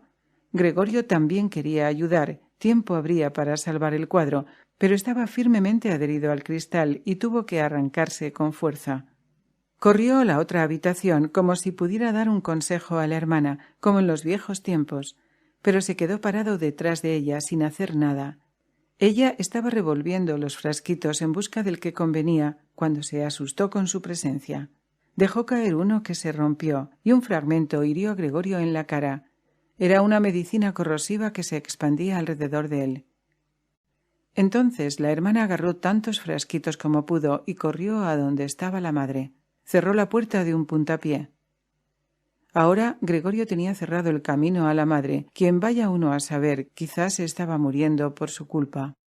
No debía abrir la puerta si no quería espantar a la hermana, quien bajo ningún concepto debía apartarse de la madre. No podía hacer otra cosa que esperar. Y acosado por autorreproches y temores, comenzó a arrastrarse. Se arrastró por todo, muebles, paredes, cielo raso. Finalmente, desesperado y con la sala dándole vueltas, cayó en medio de la gran mesa. Pasó un rato. Gregorio yacía extenuado. Todo estaba en silencio, lo que quizá era una buena señal. Entonces tocaron el timbre. Naturalmente la muchacha estaba encerrada en su cocina y tuvo que ir a abrir la hermana. Venía el padre. «¿Qué ha pasado?», fueron sus primeras palabras. El aspecto de Greta debió haberle revelado algo. Greta contestó con voz quebrada: «Mamá tuvo un desmayo, pero ya está mejor. Gregorio se ha escapado». «Esto es lo que esperaba», dijo el padre. «Siempre os lo he dicho, pero vosotras, las mujeres, no queréis oír». Para Gregorio estaba claro que el padre había interpretado mal la excesivamente breve explicación de la hermana y que suponía que Gregorio había cometido algún acto brutal. Comprendió que antes que nada había que aplacar al padre, porque no había ahora tiempo ni posibilidad para informarle mejor. Así que huyó hacia la puerta de su cuarto y se apretó contra ella, para que el padre desde el vestíbulo pudiera ver que tenía toda la intención de desaparecer. No había necesidad de apremiarle, solo abrir la puerta, pero el padre no estaba de humor como para fijarse en delicadezas. «¡Ah!», exclamó al entrar, en un tono furioso y triunfante a la vez. Gregorio separó la cabeza de la puerta y la levantó hacia el padre. Nunca se había imaginado al padre como estaba ahora ahí, en pie. En el último tiempo, de tanto arrastrarse de acá para allá, había descuidado la observación de lo que pasaba en la casa. Debería haber supuesto que algo había cambiado. Sin embargo, ¿era éste todavía el padre? ¿Era todavía el mismo hombre que, cansado, estaba sepultado en la cama cuando Gregorio salía de viaje? El mismo hombre que cuando regresaba de noche le recibía en bata, sentado en su sillón, del que le costaba levantarse, que sólo alzaba los brazos en señal de bienvenida. El mismo hombre quien en los raros paseos que daba la familia algún domingo o día festivo caminaba entre la madre y Gregorio, que ya de por sí iban despacio. Pero el padre avanzaba siempre más despacio aún, empaquetado en su viejo abrigo y apoyándose en su bastón. Cuando quería decir algo, todos se tenían que parar alrededor de él. Ahora, en cambio, estaba allí bastante erguido. Llevaba un uniforme azul, bien ajustado y con botones de oro, como suelen llevar los ordenanzas de los bancos. Por encima del cuello duro asomaba una papada doble. Por debajo de las pobladas cejas brillaban unos ojos negros y penetrantes. El pelo, generalmente desgreñado, estaba bien peinado y lucía una raya perfectamente recta. Ahora tiró el gorro, provisto de un monograma de oro que sería el del banco, a través de toda la sala sobre el sofá, y echadas hacia atrás las alas de su larga levita, las manos en los bolsillos del pantalón, se acercó a Gregorio con cara sañuda. Quizá él mismo no sabía bien lo que iba a hacer. Al andar levantaba mucho los pies, y Gregorio se asombró del enorme tamaño de sus suelas. Pero no meditó sobre ello, pues sabía desde el primer día que el padre consideraba que había que tratarle con la mayor severidad. Y así corría delante del padre, se paraba cuando éste se detenía, y al menor movimiento echaba de nuevo a correr.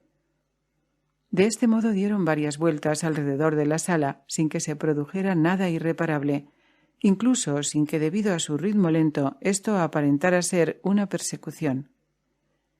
Gregorio permanecía en el suelo porque temía que el padre interpretara una huida por la pared o el techo como una malicia especial.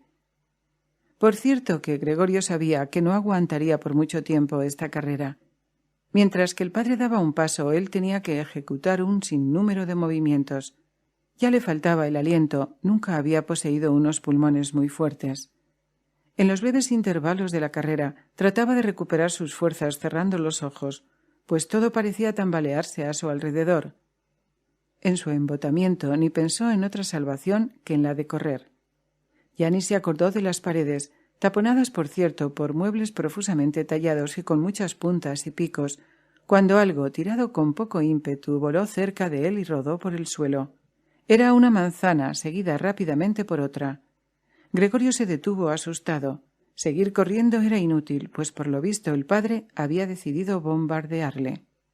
Del frutero se había llenado los bolsillos y tiraba sin mucha puntería manzana tras manzana. Estas rojas manzanitas corrían como electrizadas por el suelo, entrechocando. Una rozó la espalda de Gregorio, pero sin hacerle mayor daño. Otra, en cambio, que vino inmediatamente detrás, literalmente se incrustó en su espalda. Gregorio quería seguir arrastrándose, como si el dolor increíble e inesperado pudiera desaparecer con un cambio de lugar, pero por muchos esfuerzos que hacía, se quedó clavado y los sentidos se le nublaron. Con una última mirada pudo ver cómo se abría bruscamente la puerta de su habitación. La madre, en camisa, pues la hermana le había quitado el corpiño para que respirara mejor, adelantándose a la hermana vociferante, se abalanzó sobre el padre. En el camino se le iban cayendo las faldas desanudadas, enredándola. La vista le fallaba a Gregorio, pero vio cómo la madre se echaba en los brazos del padre y, en perfecta unión con él, cogía su cabeza en sus manos y rogaba por la vida de Gregorio. Capítulo 3. La grave herida le hizo sufrir durante más de un mes. Como nadie se atrevía a extraer la manzana de su espalda, aquella quedó metida en su carne como vivo recuerdo de lo ocurrido. Hasta le recordaba al padre que Gregorio, a pesar de su triste y repulsiva apariencia actual, era al fin y al cabo un miembro de la familia, al que no se podía tratar como a un enemigo. Era un deber tragarse la repugnancia y tolerarle, pero solo tolerarle. Gregorio había perdido probablemente para siempre su movilidad anterior. Para atravesar su cuarto necesitaba largos minutos, como si fuera un viejo inválido. Trepar por las paredes era imposible, Pero a pesar del terrible empeoramiento de su situación, Gregorio consideraba que quedaba largamente compensado por el hecho de que ahora todas las tardes se abría la puerta que daba a la sala de estar. Ya 2 horas antes estaba acechando el momento. Una vez abierta, él se quedaba agazapado en la oscuridad, invisible desde la sala, pero él podía ver a la familia reunida alrededor de la mesa iluminada. Podía escuchar con permiso de todos, por decirlo así, lo que hablaban. Claro que ya no era la animada charla de tiempos pasados, charla que siempre había añorado cuando cansado se metía entre las húmedas sábanas de una modesta habitación de hotel. El padre pronto se quedaba dormido en su sillón. Madre y hermana guardaban silencio. La madre, arrimándose a la luz, cosía lencería fina para una tienda de modas. La hermana, que se había colocado de vendedora, estudiaba por la noche taquigrafía y francés, con la esperanza de mejorar un día su posición. De cuando en cuando el padre se despertaba, como si no supiera que había dormido, y decía a la madre: «¿Hasta cuándo estarás cosiendo hoy?», quedándose dormido otra vez, mientras que madre y hermana intercambiaban unas sonrisas furtivas. Obstinadamente el padre se negaba a quitarse ni siquiera en casa el uniforme. Mientras la bata colgaba sin uso de la percha, el padre dormitaba completamente trajeado, como si estuviera siempre a punto de entrar en servicio y no hiciera sino esperar la voz de su jefe. Por esto el uniforme, que ya desde el principio no había sido del todo nuevo, iba perdiendo su pulcritud a pesar de los cuidados de la madre y la hermana. Gregorio miraba horas y horas este vestido lleno de manchas y de botones relucientes, en el que el padre dormía incómoda pero tranquilamente. Al dar el reloj las 10, la madre trataba de despertar al padre y de convencerle de que fuera a la cama, ya que aquí no descansaba bien. Insistía e insistía, aunque en voz baja. El padre necesitaba un buen sueño, ya que a las 6 tenía que estar en su puesto. Pero con la obstinación que le caracterizaba desde que era una ordenanza, siempre se empeñaba en quedarse más tiempo sentado a la mesa e irremediablemente dormido. Costaba trabajo conseguir que cambiara el sillón por la cama. Por mucho que le pidiesen cariñosamente que se acostara, solo movía la cabeza y no se decidía a levantarse. La madre le tiraba de la manga, le decía cosas al oído. La hermana abandonaba la tarea para colaborar con la madre, pero el padre no se daba por enterado y solo se hundía más profundamente en la butaca. Solo cuando las mujeres le cogían por debajo de las axilas abría los ojos, miraba de una a otra y decía: «¿Qué vida esta? ¿Este es el descanso de mis viejos días?». Y apoyado en las 2 mujeres, se levantaba tan pesadamente como si fuera para sí mismo la mayor carga. Se dejaba guiar por ellas a la puerta, les hacía señas de no seguirle y avanzaba por su propio pie. Pero la madre tiraba la costura, la hermana la pluma, para correr detrás de él y echarle una mano en la difícil operación de meterse en la cama. ¿Quién en esta familia sobrecargada de cansancio y de trabajo habría podido ocuparse de Gregorio más de lo estrictamente necesario? Los trabajos de la casa se fueron reduciendo paulatinamente. La joven criada fue despedida. Una sirvienta enorme y huesuda venía todas las mañanas y tardes para hacer el trabajo más pesado. Lo demás lo hacía la madre, aparte de su costura. Algunas alhajas que a la madre y a la hermana les había encantado lucir en ocasiones festivas se habían vendido.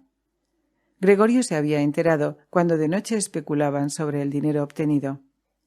La mayor queja de todos era siempre la imposibilidad de mudarse de casa. En las actuales circunstancias el piso era demasiado grande, pero ¿cómo trasladar a Gregorio? A Gregorio no se le escapaba que él no era el único obstáculo para que tomaran una decisión. No era tan difícil transportarle en un cajón con unos cuantos agujeros para que pudiese respirar. En realidad les abatía la desesperanza, la conciencia de haber sido golpeados por una desgracia singular. Cumplieron hasta el último extremo lo que el mundo exige de los pobres. El padre buscando el desayuno a los más insignificantes empleados del banco, la madre sacrificándose por la ropa de gente extraña y la hermana corriendo detrás del mostrador a capricho de los clientes. Las fuerzas no alcanzaban para más. Y la herida en la espalda de Gregorio dolía de nuevo cuando la madre y la hermana volvían a acostar al padre y sin retomar el trabajo se sentaban juntas mejilla contra mejilla. Ahora la madre decía: «Cierra la puerta, Greta», y Gregorio quedaba sumido en la oscuridad mientras las mujeres lloraban, o vaya uno a saber, miraban la mesa con los ojos fijos y sin una lágrima. Gregorio se pasaba las noches y los días casi sin dormir. A veces pensaba que al abrirse la puerta la próxima vez, él iba a adelantarse para tomar los asuntos de la familia en sus manos, como antes. En su mente reaparecieron el jefe y el procurador, el oficial y los aprendices, el mozo de cortas luces, 2 o 3 amigos de otros negocios, una camarera de un hotel provinciano, un recuerdo querido y fugaz, una cajera de una tienda de sombreros a la que había hecho la corte en serio, aunque no con suficiente prisa. Todos ellos emergían mezclados con gente extraña o ya olvidada, pero en lugar de ayudarle a él y a su familia, se mostraban inasequibles, de modo que se sintió aliviado cuando volvieron a desaparecer. Otras veces no se sentía en absoluto con humor para ocuparse de la familia y solo estaba furioso por lo mal que lo atendían. Y a pesar de que nada le apetecía, hacía planes. ¿Cómo podría meterse en la despensa y tomar para sí lo que por derecho le correspondía, aunque no tuviera hambre? La hermana, sin importarle lo que le podría gustar todas las mañanas y tardes, antes de ir al trabajo, empujaba con el pie cualquier cosa comestible dentro de la habitación, y por la noche, sin reparar en si había comido o no, esto último era lo más frecuente, sacaba todo con un escobazo. Ahora recogía la habitación por la noche y a toda velocidad. A lo largo de las paredes se acumulaba la suciedad. En el suelo había ovillos de polvo y pelusa. Durante un tiempo Gregorio se puso en los sitios más afectados, como para reprocharle su negligencia, pero se habría podido quedar semanas allí sin que la hermana le hiciera caso. Ella veía la suciedad lo mismo que él, pero por lo visto había decidido dejarla. Al mismo tiempo velaba celosamente para que nadie le usurpara el derecho de ocuparse de la habitación. Toda la familia parecía compartir su susceptibilidad en este punto. No obstante, la madre hizo una vez limpieza a fuerza de varios cubos de agua. La humedad le molestaba y, amargado e inmóvil, Gregorio permaneció todo el tiempo encima del sofá. La madre no tardó en recibir su castigo, porque apenas se dio cuenta la hermana del cambio que se había producido durante su ausencia. Corrió muy ofendida a la sala, donde a pesar de que la madre levantaba las manos suplicante, rompió en un ataque de llanto. Del susto, el padre dio un respingo en el sillón. En el primer momento, ninguno de los dos sabía qué hacer. Al fin reaccionaron. Por un lado, el padre reprochaba a la madre que no hubiera dejado la limpieza a la hermana, y por el otro gritó a la hermana que nunca más le permitiría que limpiara la habitación. Mientras la madre trataba de arrastrar al enloquecido padre al dormitorio y la hermana, sacudida por los sollozos, golpeaba la mesa con sus puños, Gregorio emitía sonidos de furia, porque a nadie se le ocurría cerrar la puerta para ahorrarle esta escena y el alboroto. Aunque la hermana estuviese extenuada por el trabajo y harta de ocuparse de Gregorio como antes, no había necesidad de que se ocupara la madre. Tampoco había por qué dejarle abandonado, pues estaba la sirvienta. Esta viuda, que sin duda había sobrevivido a los embates de la vida gracias a su robusta osamenta, no sentía una verdadera repugnancia hacia Gregorio. No por curiosidad, sino casualmente, había una vez abierto la puerta. Sorprendido, sin que ella le espantara, Gregorio había echado a correr. Ella se le quedó mirando, las manos juntas en el regazo. Desde entonces, ningún día, mañana y tarde, dejó de abrir un poco la puerta para echarle un vistazo. Al principio le llamaba con palabras que ella creía amistosas. «Ven acá, viejo escarabajo. Mirad qué escarabajo estercolero». Gregorio no contestaba a tales manifestaciones. Se quedaba en su lugar como si nadie hubiera abierto la puerta. Ojalá hubieran mandado a esta mujer que le limpiara la habitación todos los días. Así haría algo útil, en vez de irrumpir en el cuarto siempre que le daba la gana. Una mañana, una fuerte lluvia azotaba los cristales, quizá anunciando la primavera. La sirvienta entró otra vez, y Gregorio se amargó tanto que se encaminó hacia ella como si la fuera a atacar. En lugar de atemorizarse, la sirvienta levantó la silla más cercana. Aquí estaba, boquiabierta, y solo cerraría la boca después de haber descargado el golpe sobre la espalda de Gregorio. Entonces él dio la vuelta. Ella dijo: «Así que nos seguimos adelante», y dejó la silla tranquilamente en el rincón. Gregorio ya casi no comía. Cuando por casualidad pasaba por delante de la comida, tomaba como jugando un bocado. Lo mantenía durante horas en la boca para escupirlo finalmente. Primero pensó que era la pena por el estado en que había quedado su habitación, pero eran justamente las modificaciones con las que más pronto se había reconciliado. Habían contraído la costumbre de meter cosas que no cabían en otra parte, pues habían alquilado una habitación a 3 huéspedes y sobraban muchas cosas. Todos estos señores tan formales, los 3 llevaban barba, como Gregorio tuvo ocasión de ver, exigían mucho orden, no solo en su habitación, sino en toda la casa, y en especial en la cocina. No soportaban cachivaches superfluos, y menos si estaban sucios. Además, se habían traído la mayor parte de sus muebles. Esto hacía que sobraran muchas piezas que no eran vendibles, pero que nadie quería tirar. Todas ellas iban camino de la habitación de Gregorio, lo mismo que el cajón de las cenizas y el de la basura. Todo lo que por el momento no servía lo tiraba simplemente la sirvienta en el cuarto de Gregorio. Generalmente, éste no veía más que la mano que arrojaba el objeto. ¿Acaso la sirvienta pensaría volver por estas cosas cuando le hicieran falta o cuando tuviera tiempo, echarlas juntas a la basura? El hecho es que ahí quedaban, en el mismo sitio donde habían venido a caer, a no ser que Gregorio las empujara en sus deambulaciones, ya que no quedaba sitio por donde caminar. Si al principio lo hacía por necesidad, ahora lo hacía con creciente placer, aunque después de tales esfuerzos se sentía mortalmente cansado y triste, y se quedaba quieto durante horas. Como los inquilinos cenaban de cuando en cuando en la sala de estar, muchas noches la puerta permanecía cerrada. Pero Gregorio renunciaba fácilmente a su privilegio, ya que muchas veces ni lo aprovechaba, quedándose sin que la familia se diera cuenta en el rincón más oscuro y sin mirar. Pero una vez la sirvienta dejó la puerta entreabierta, y así quedó, incluso cuando más tarde los inquilinos entraron en la sala y se encendió la luz. Se sentaron a la mesa donde en otros tiempos se habían sentado el padre, la madre, la hermana y él mismo. Desplegaron las servilletas y cogieron los cuchillos y tenedores. Inmediatamente apareció la madre con una fuente de carne y tras ella la hermana con una montaña de patatas. La comida echaba vapor. Los caballeros se inclinaban sobre las fuentes como si quisieran examinarlas antes de empezar a comer. En efecto, el caballero que estaba sentado a la cabecera y que parecía ser la autoridad partió un trozo de carne aún en la fuente, evidentemente para probar si era suficientemente tierna o había que devolverla a la cocina. Quedó satisfecho, y madre y hermana, que lo habían observado con atención, respiraron aliviadas y comenzaron a sonreír. La familia comía en la cocina.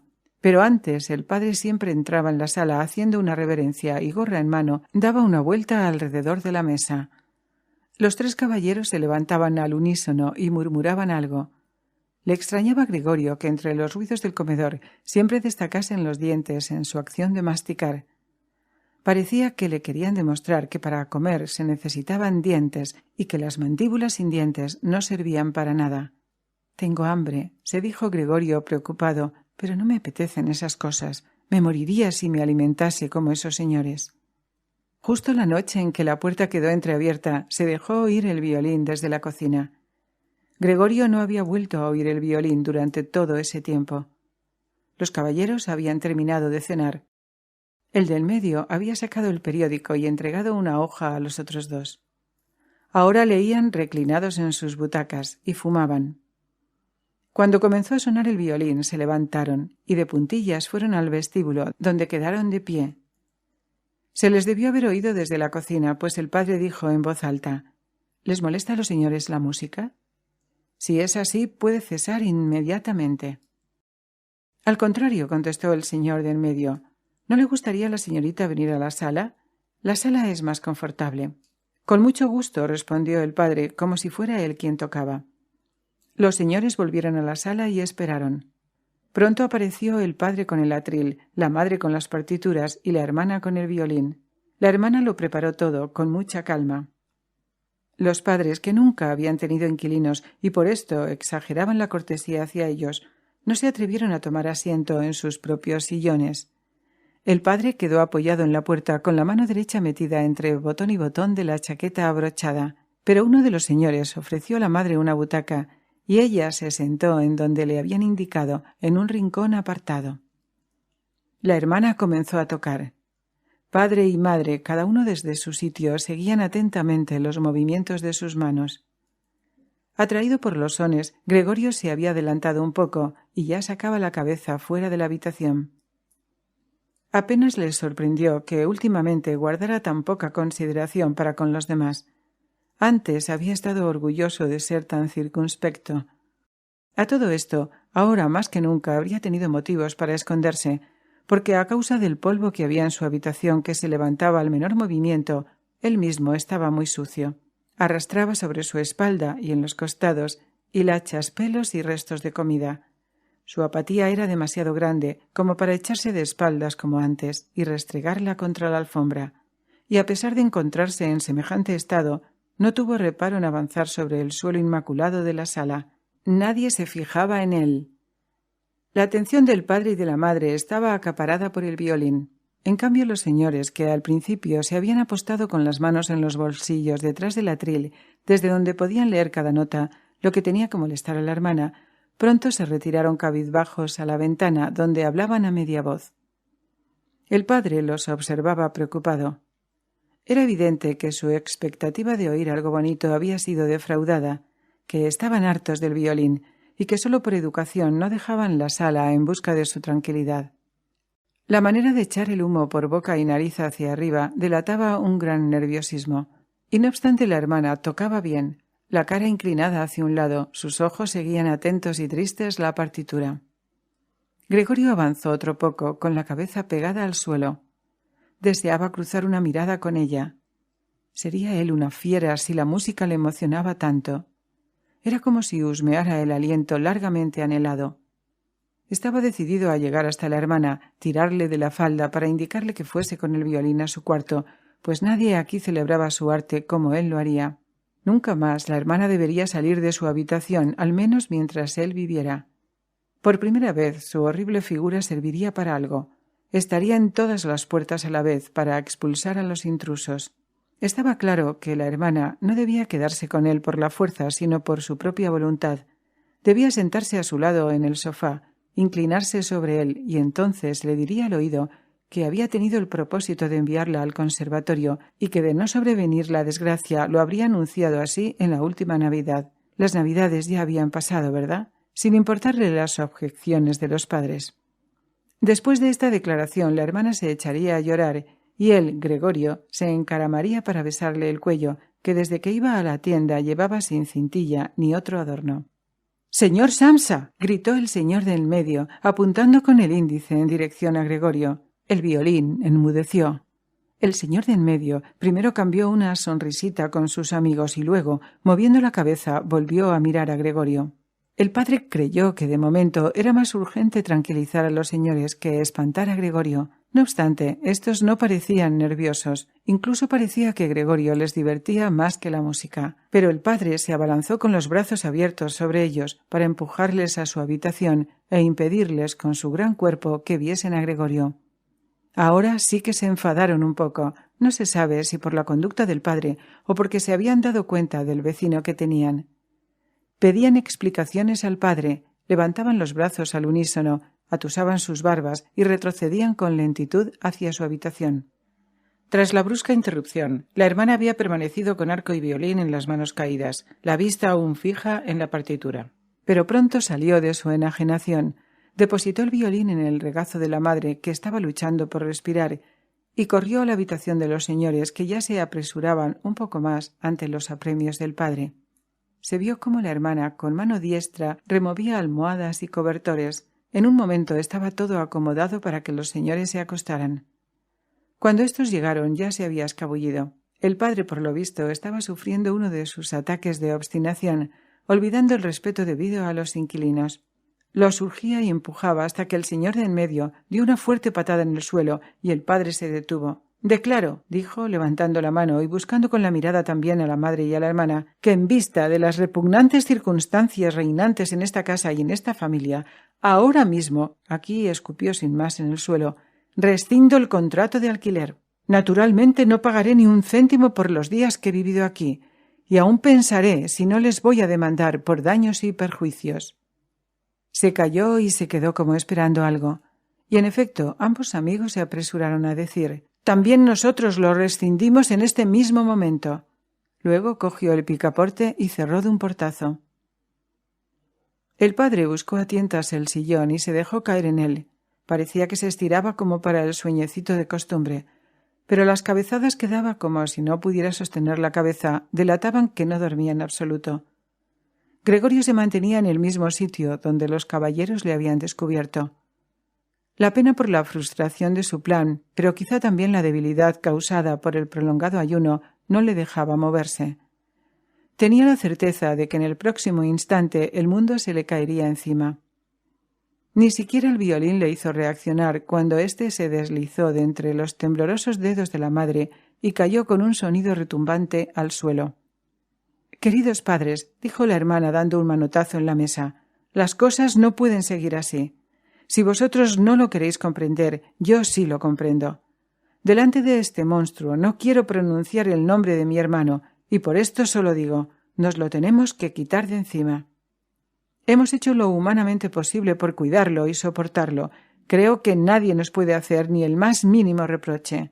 «Tiene 1000 veces razón», dijo para sí el padre. La madre, aún fuera de aliento y con los ojos extraviados, comenzó a toser sordamente, tapándose la boca con la mano. La hermana socorrió a la madre, sosteniéndole la frente. Parecía que las palabras de la hermana le hubieran aclarado las ideas al padre. Estaba sentado, erguido, con la gorra entre las manos. Sobre la mesa aún estaban los platos de la cena. Miraba de vez en cuando al inmóvil Gregorio. «Tenemos que tratar de deshacernos de él», prosiguió ahora la hermana, dirigiéndose exclusivamente al padre, pues la madre, con su tos, no iría nada. «Os va a matar a los dos, lo veo venir. Si uno tiene que trabajar como nosotros, no puede soportar semejante martirio en casa. Yo tampoco puedo ya». Y lloraba de tal manera que las lágrimas corrían por la cara de la madre, de donde las enjugaba mecánicamente. «Niña», dijo el padre con evidente comprensión, «¿pero qué podemos hacer?». La hermana solo se encogió de hombros, en señal de que ella tampoco lo sabía, lo que contrastaba no poco con su anterior aplomo. «Si nos entendiera», dijo el padre medio soñando, pero en medio de su llanto la hermana solo acertó a agitar enérgicamente la mano en señal de que ni había que pensar en tal cosa. «Si nos entendiera», repitió el padre, cerrando los ojos como para asimilar mejor la aseveración de la hija de que esto era un imposible. «Si nos entendiera, se podría llegar a un acuerdo con él. Pero así...» «Se tiene que ir», exclamó la hermana. «Este es el único remedio que tenemos. Solo tienes que quitarte de la cabeza la idea de que esto sea Gregorio, que lo creímos durante tanto tiempo. Ahí está nuestro error. ¿Cómo podría este bicho ser nuestro Gregorio? Si fuera él, hace tiempo que hubiera comprendido que ningún ser humano puede convivir con semejante bicho. Por sí mismo se habría ido. Entonces no habría más hermano, pero nosotros podríamos seguir viviendo y honrar su memoria. Pero este animal nos persigue, espanta a los inquilinos, quiere apoderarse de toda la casa. Al final todos nosotros dormiremos en la calle». «Mira, padre», gritó de repente, «ya empieza otra vez». Y en un terror totalmente incomprensible para Gregorio, la hermana hasta se soltó de la madre, se apartó con violencia del sillón, como si prefiriera sacrificar a la madre antes que permanecer cerca de Gregorio, y se refugió detrás del padre, que ahora, excitado por el comportamiento de la hermana, también se puso en pie, levantando los brazos para protegerla. Pero Gregorio no tenía la más mínima intención de atemorizar a nadie, y menos a la hermana. Solo había empezado a dar la vuelta para arrastrarse a su habitación. Desde luego que hacía un efecto raro, porque a causa de su extremo decaimiento se tenía que ayudar con la cabeza, golpeándola muchas veces contra el suelo. Se detuvo y miró en derredor suyo. Parecía que se había comprendido su buena intención. Solo había sido un susto momentáneo. Todos le miraron en silencio y con tristeza. La madre estaba tirada en el sillón, con las piernas estiradas y muy pegadas una a la otra. Los ojos casi se le cerraban de agotamiento. El padre y la hermana estaban sentados uno al lado del otro. La hermana le tenía abrazado. «Ahora quizá podré terminar de dar la vuelta», pensó Gregorio, y reanudó el trabajo. No pudo reprimir los resoplidos del esfuerzo y tuvo que descansar de cuando en cuando. Le dejaban actuar a su aire. Cuando hubo completado la vuelta, emprendió el camino de su habitación. Le asombró la gran distancia que le separaba de ella y no pudo comprender cómo antes la había recorrido casi sin darse cuenta. Siempre anhelante de desplazarse lo más rápidamente posible, ni se fijó en que ni una palabra ni una voz de su familia le venían a estorbar. Justo al llegar a la puerta volvió la cabeza, no del todo, porque tenía el cuello tieso, pero lo suficiente para captar que detrás de él nada había cambiado. Su última mirada rozó a la madre ya vencida por el sueño. Apenas dentro de su cuarto se cerró la puerta. El ruido repentino le asustó tanto que se le doblaron las patitas. Era la hermana la que se había apresurado tanto. En pie estuvo esperando a que Gregorio desapareciera y corriendo fue a cerrar la puerta. Gregorio ni la había oído venir. «¡Por fin!», gritó ella en dirección a los padres mientras giraba la llave en la cerradura. «¿Y ahora?», se preguntó Gregorio sumido en la oscuridad. Pronto sintió que ya no se podía mover en absoluto. Esto no le sorprendió. Más bien le parecía incomprensible que sus flacas piernas le hubieran sostenido hasta ahora. Incluso se sentía casi a sus anchas. Si bien tenía dolores en todo el cuerpo, estos iban remitiendo poco a poco. Finalmente desaparecerían del todo. Apenas notaba ya la manzana podrida y su entorno inflamado recubierto de polvo pegajoso. Pensó con cariño y emoción en los suyos. Su convicción de que tendría que desaparecer era tanto o más firme que la de la hermana. En este estado de tranquila y benéfica relajación permaneció hasta que el reloj de la torre de la iglesia dio las 3 de la madrugada. Todavía vio el lento amanecer detrás de la ventana. Entonces su cabeza cedió del todo y Gregorio exhaló un débil y último suspiro. Cuando por la mañana temprano llegó la sirvienta, de tanta robustez y prisa cerraba las puertas de golpe, de modo que por mucho que se le rogase que se enmendara, ya nadie podía dormir en toda la casa. En su acostumbrada visita matinal a Gregorio, primero no vio nada especial. Pensó que estaba tan quieto por hacerse el ofendido, pues le creía capaz de semejante demostración. Como tenía la escoba en la mano, trató de hacerle cosquillas desde la puerta. Como no surtió efecto, se malhumoró un poco y le dio un pequeño empujón. Solo cuando lo empujó, sin encontrar la menor resistencia, cayó en la cuenta de la situación real. Abrió los ojos desmesuradamente y empezó a silbar, pero no se detuvo mucho rato, sino que se precipitó sobre la puerta de la alcoba y gritó: «¡Miren, miren! ¡Ha reventado! ¡Ahí lo tienen! ¡Reventado!». El matrimonio se incorporó de golpe en la cama, asustado por la brusca aparición de la sirvienta. Solo después de haberse repuesto del primer susto, estaban en condiciones de comprender lo que ésta les había venido a anunciar. Entonces, el señor y la señora Samsa salieron rápidamente de la cama. Él se echó una manta encima de los hombros, la madre se quedó en camisón. Así entraron en la habitación de Gregorio. Entretanto, se había abierto también la puerta de la sala de estar donde Greta dormía desde que estaban los inquilinos. Estaba completamente vestida, como si no hubiera dormido. También la cara, muy pálida, parecía demostrarlo. «¿Muerto?», preguntó la señora Samsa a la sirvienta, a pesar de que bien lo podía ver con sus propios ojos. «Ya lo creo», dijo la sirvienta, y para convencerla empujó al cadáver todavía otro trecho con la escoba. La señora Samsa hizo un movimiento como para detener la escoba, pero al fin no lo hizo. «Bueno», dijo el señor Samsa, «ahora podemos dar gracias a Dios». Se santiguó y las 3 mujeres siguieron su ejemplo. Greta, que no apartaba la vista del cadáver, dijo: «Mirad qué delgado está. Claro, no ha comido en tanto tiempo». Tal como entraba la comida, volvía a salir del cuarto.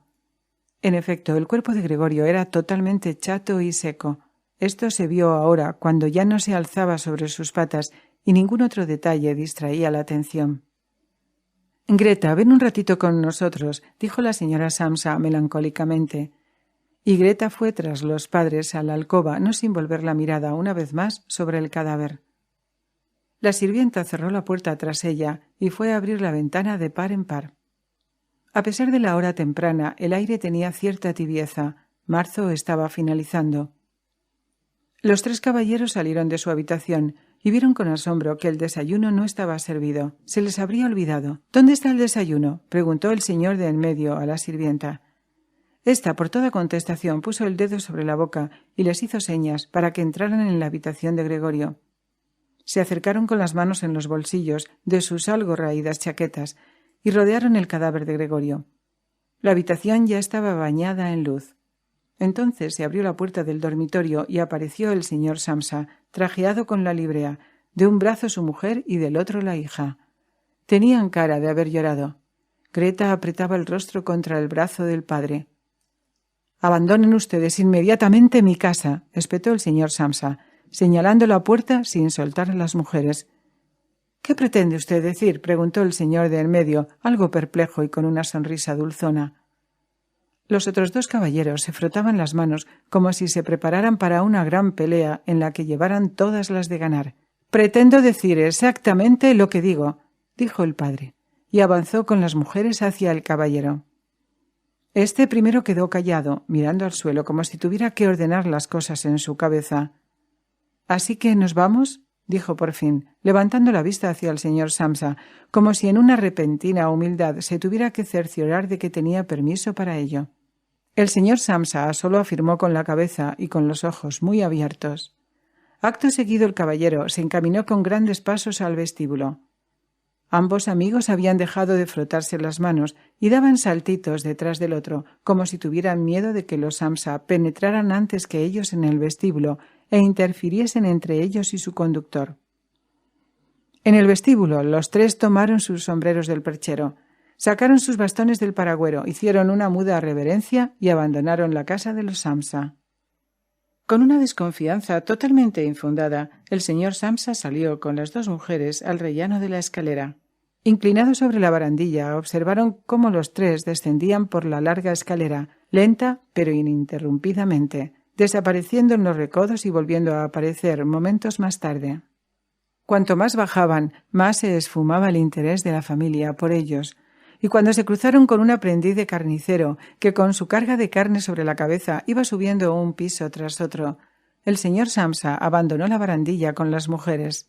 Aliviados, entraron en su casa. Decidieron dedicar el día a descansar y a pasear. Se habían merecido esta interrupción de la rutina, incluso la necesitaban urgentemente. Se sentaron a la mesa para escribir 3 cartas, disculpando su ausencia del trabajo. El señor Samsa a la dirección, la señora Samsa al dueño de la tienda y Greta a su jefe. Mientras escribían, entró la sirvienta para decir que se iba, pues había terminado el trabajo. Los tres asintieron con la cabeza sin levantar la vista. Cuando la sirvienta ni hizo ademán de irse, la miraron contrariados. «¿Qué pasa?», preguntó el señor Samsa. La sirvienta estaba parada en la puerta con una sonrisa, como si tuviera que anunciar una gratísima noticia. Parecía decidida a no soltarla sino tras insistentes requerimientos. La plumita de avestruz en vertical de su sombrero, que estaba irritando al señor Samsa desde que la mujer había entrado a servir, se bamboleaba de un lado a otro. «¿Qué es lo que desea?», preguntó la señora Samsa. De los tres era ella a quien la sirvienta respetaba más. «Bueno», dijo, entrecortada por alegres risas, «no se preocupen de cómo sacar aquella cosa de al lado. Está todo arreglado». La señora Samsa y Greta se inclinaron sobre sus cartas como si quisieran seguir escribiendo. Pero el señor Samsa, adivinando que la mujer tenía ganas de contarlo todo con pelos y señales, la cortó con un imperioso movimiento de la mano. Como no la dejaron hablar, la sirvienta se acordó de repente de la prisa que tenía y, evidentemente resentida, se conformó con un airado «Adiós» y se volvió fieramente hacia la puerta y abandonó la casa con un portazo feroz. «Por la noche la despediremos», dijo el señor Samsa.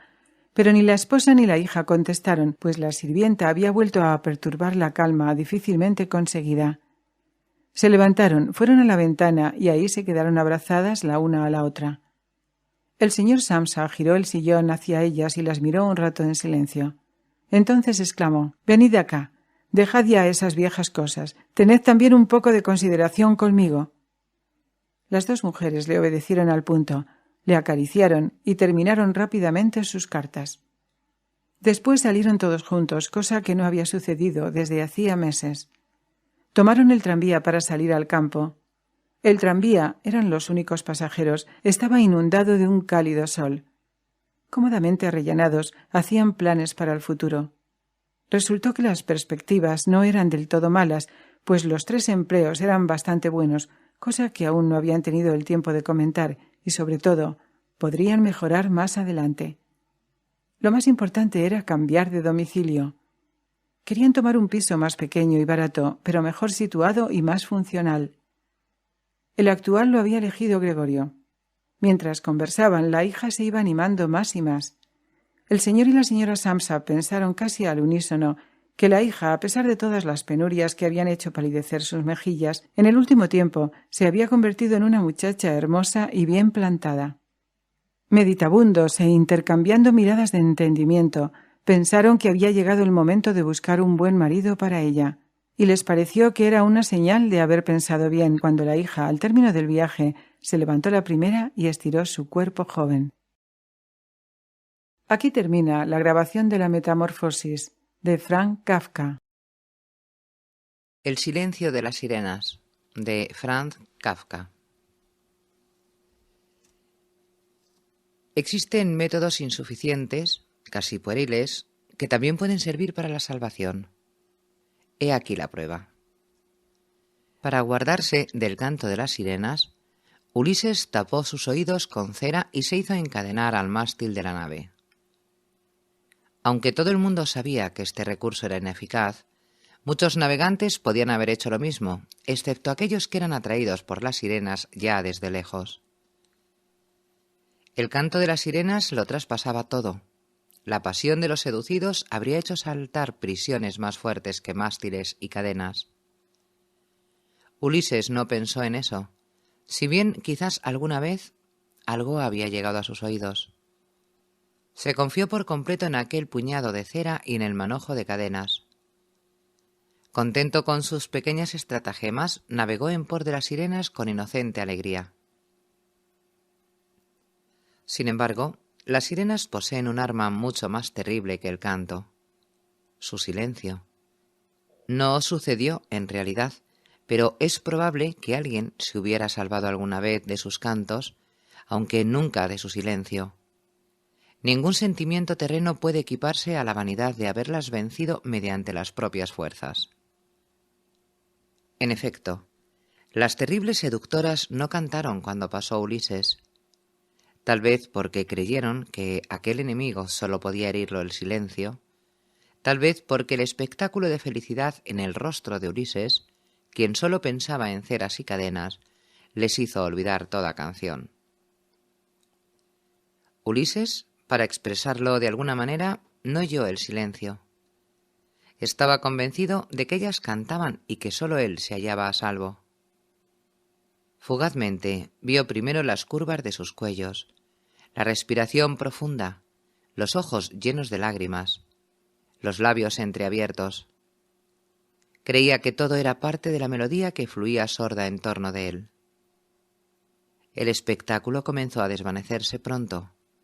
Las sirenas se esfumaron de su horizonte personal y precisamente cuando se hallaba más próximo ya no supo más acerca de ellas. Y ellas, más hermosas que nunca, se estiraban, se contoneaban, desplegaban sus húmedas cabelleras al viento, abrían sus garras acariciando la roca. Ya no pretendían seducir, tan solo querían atrapar por un momento más el fulgor de los grandes ojos de Ulises.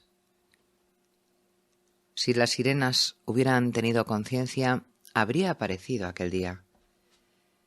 Pero ellas permanecieron, y Ulises escapó. La tradición añade un comentario a la historia. Se dice que Ulises era tan astuto, tan ladino, que incluso los dioses del destino eran incapaces de penetrar en su fuero interno. Por más que esto sea inconcebible para la mente humana, tal vez Ulises supo del silencio de las sirenas y tan solo representó tamaña farsa para ellas y para los dioses, en cierta manera a modo de escudo. Finaliza la lectura de El silencio de las sirenas, de Franz Kafka.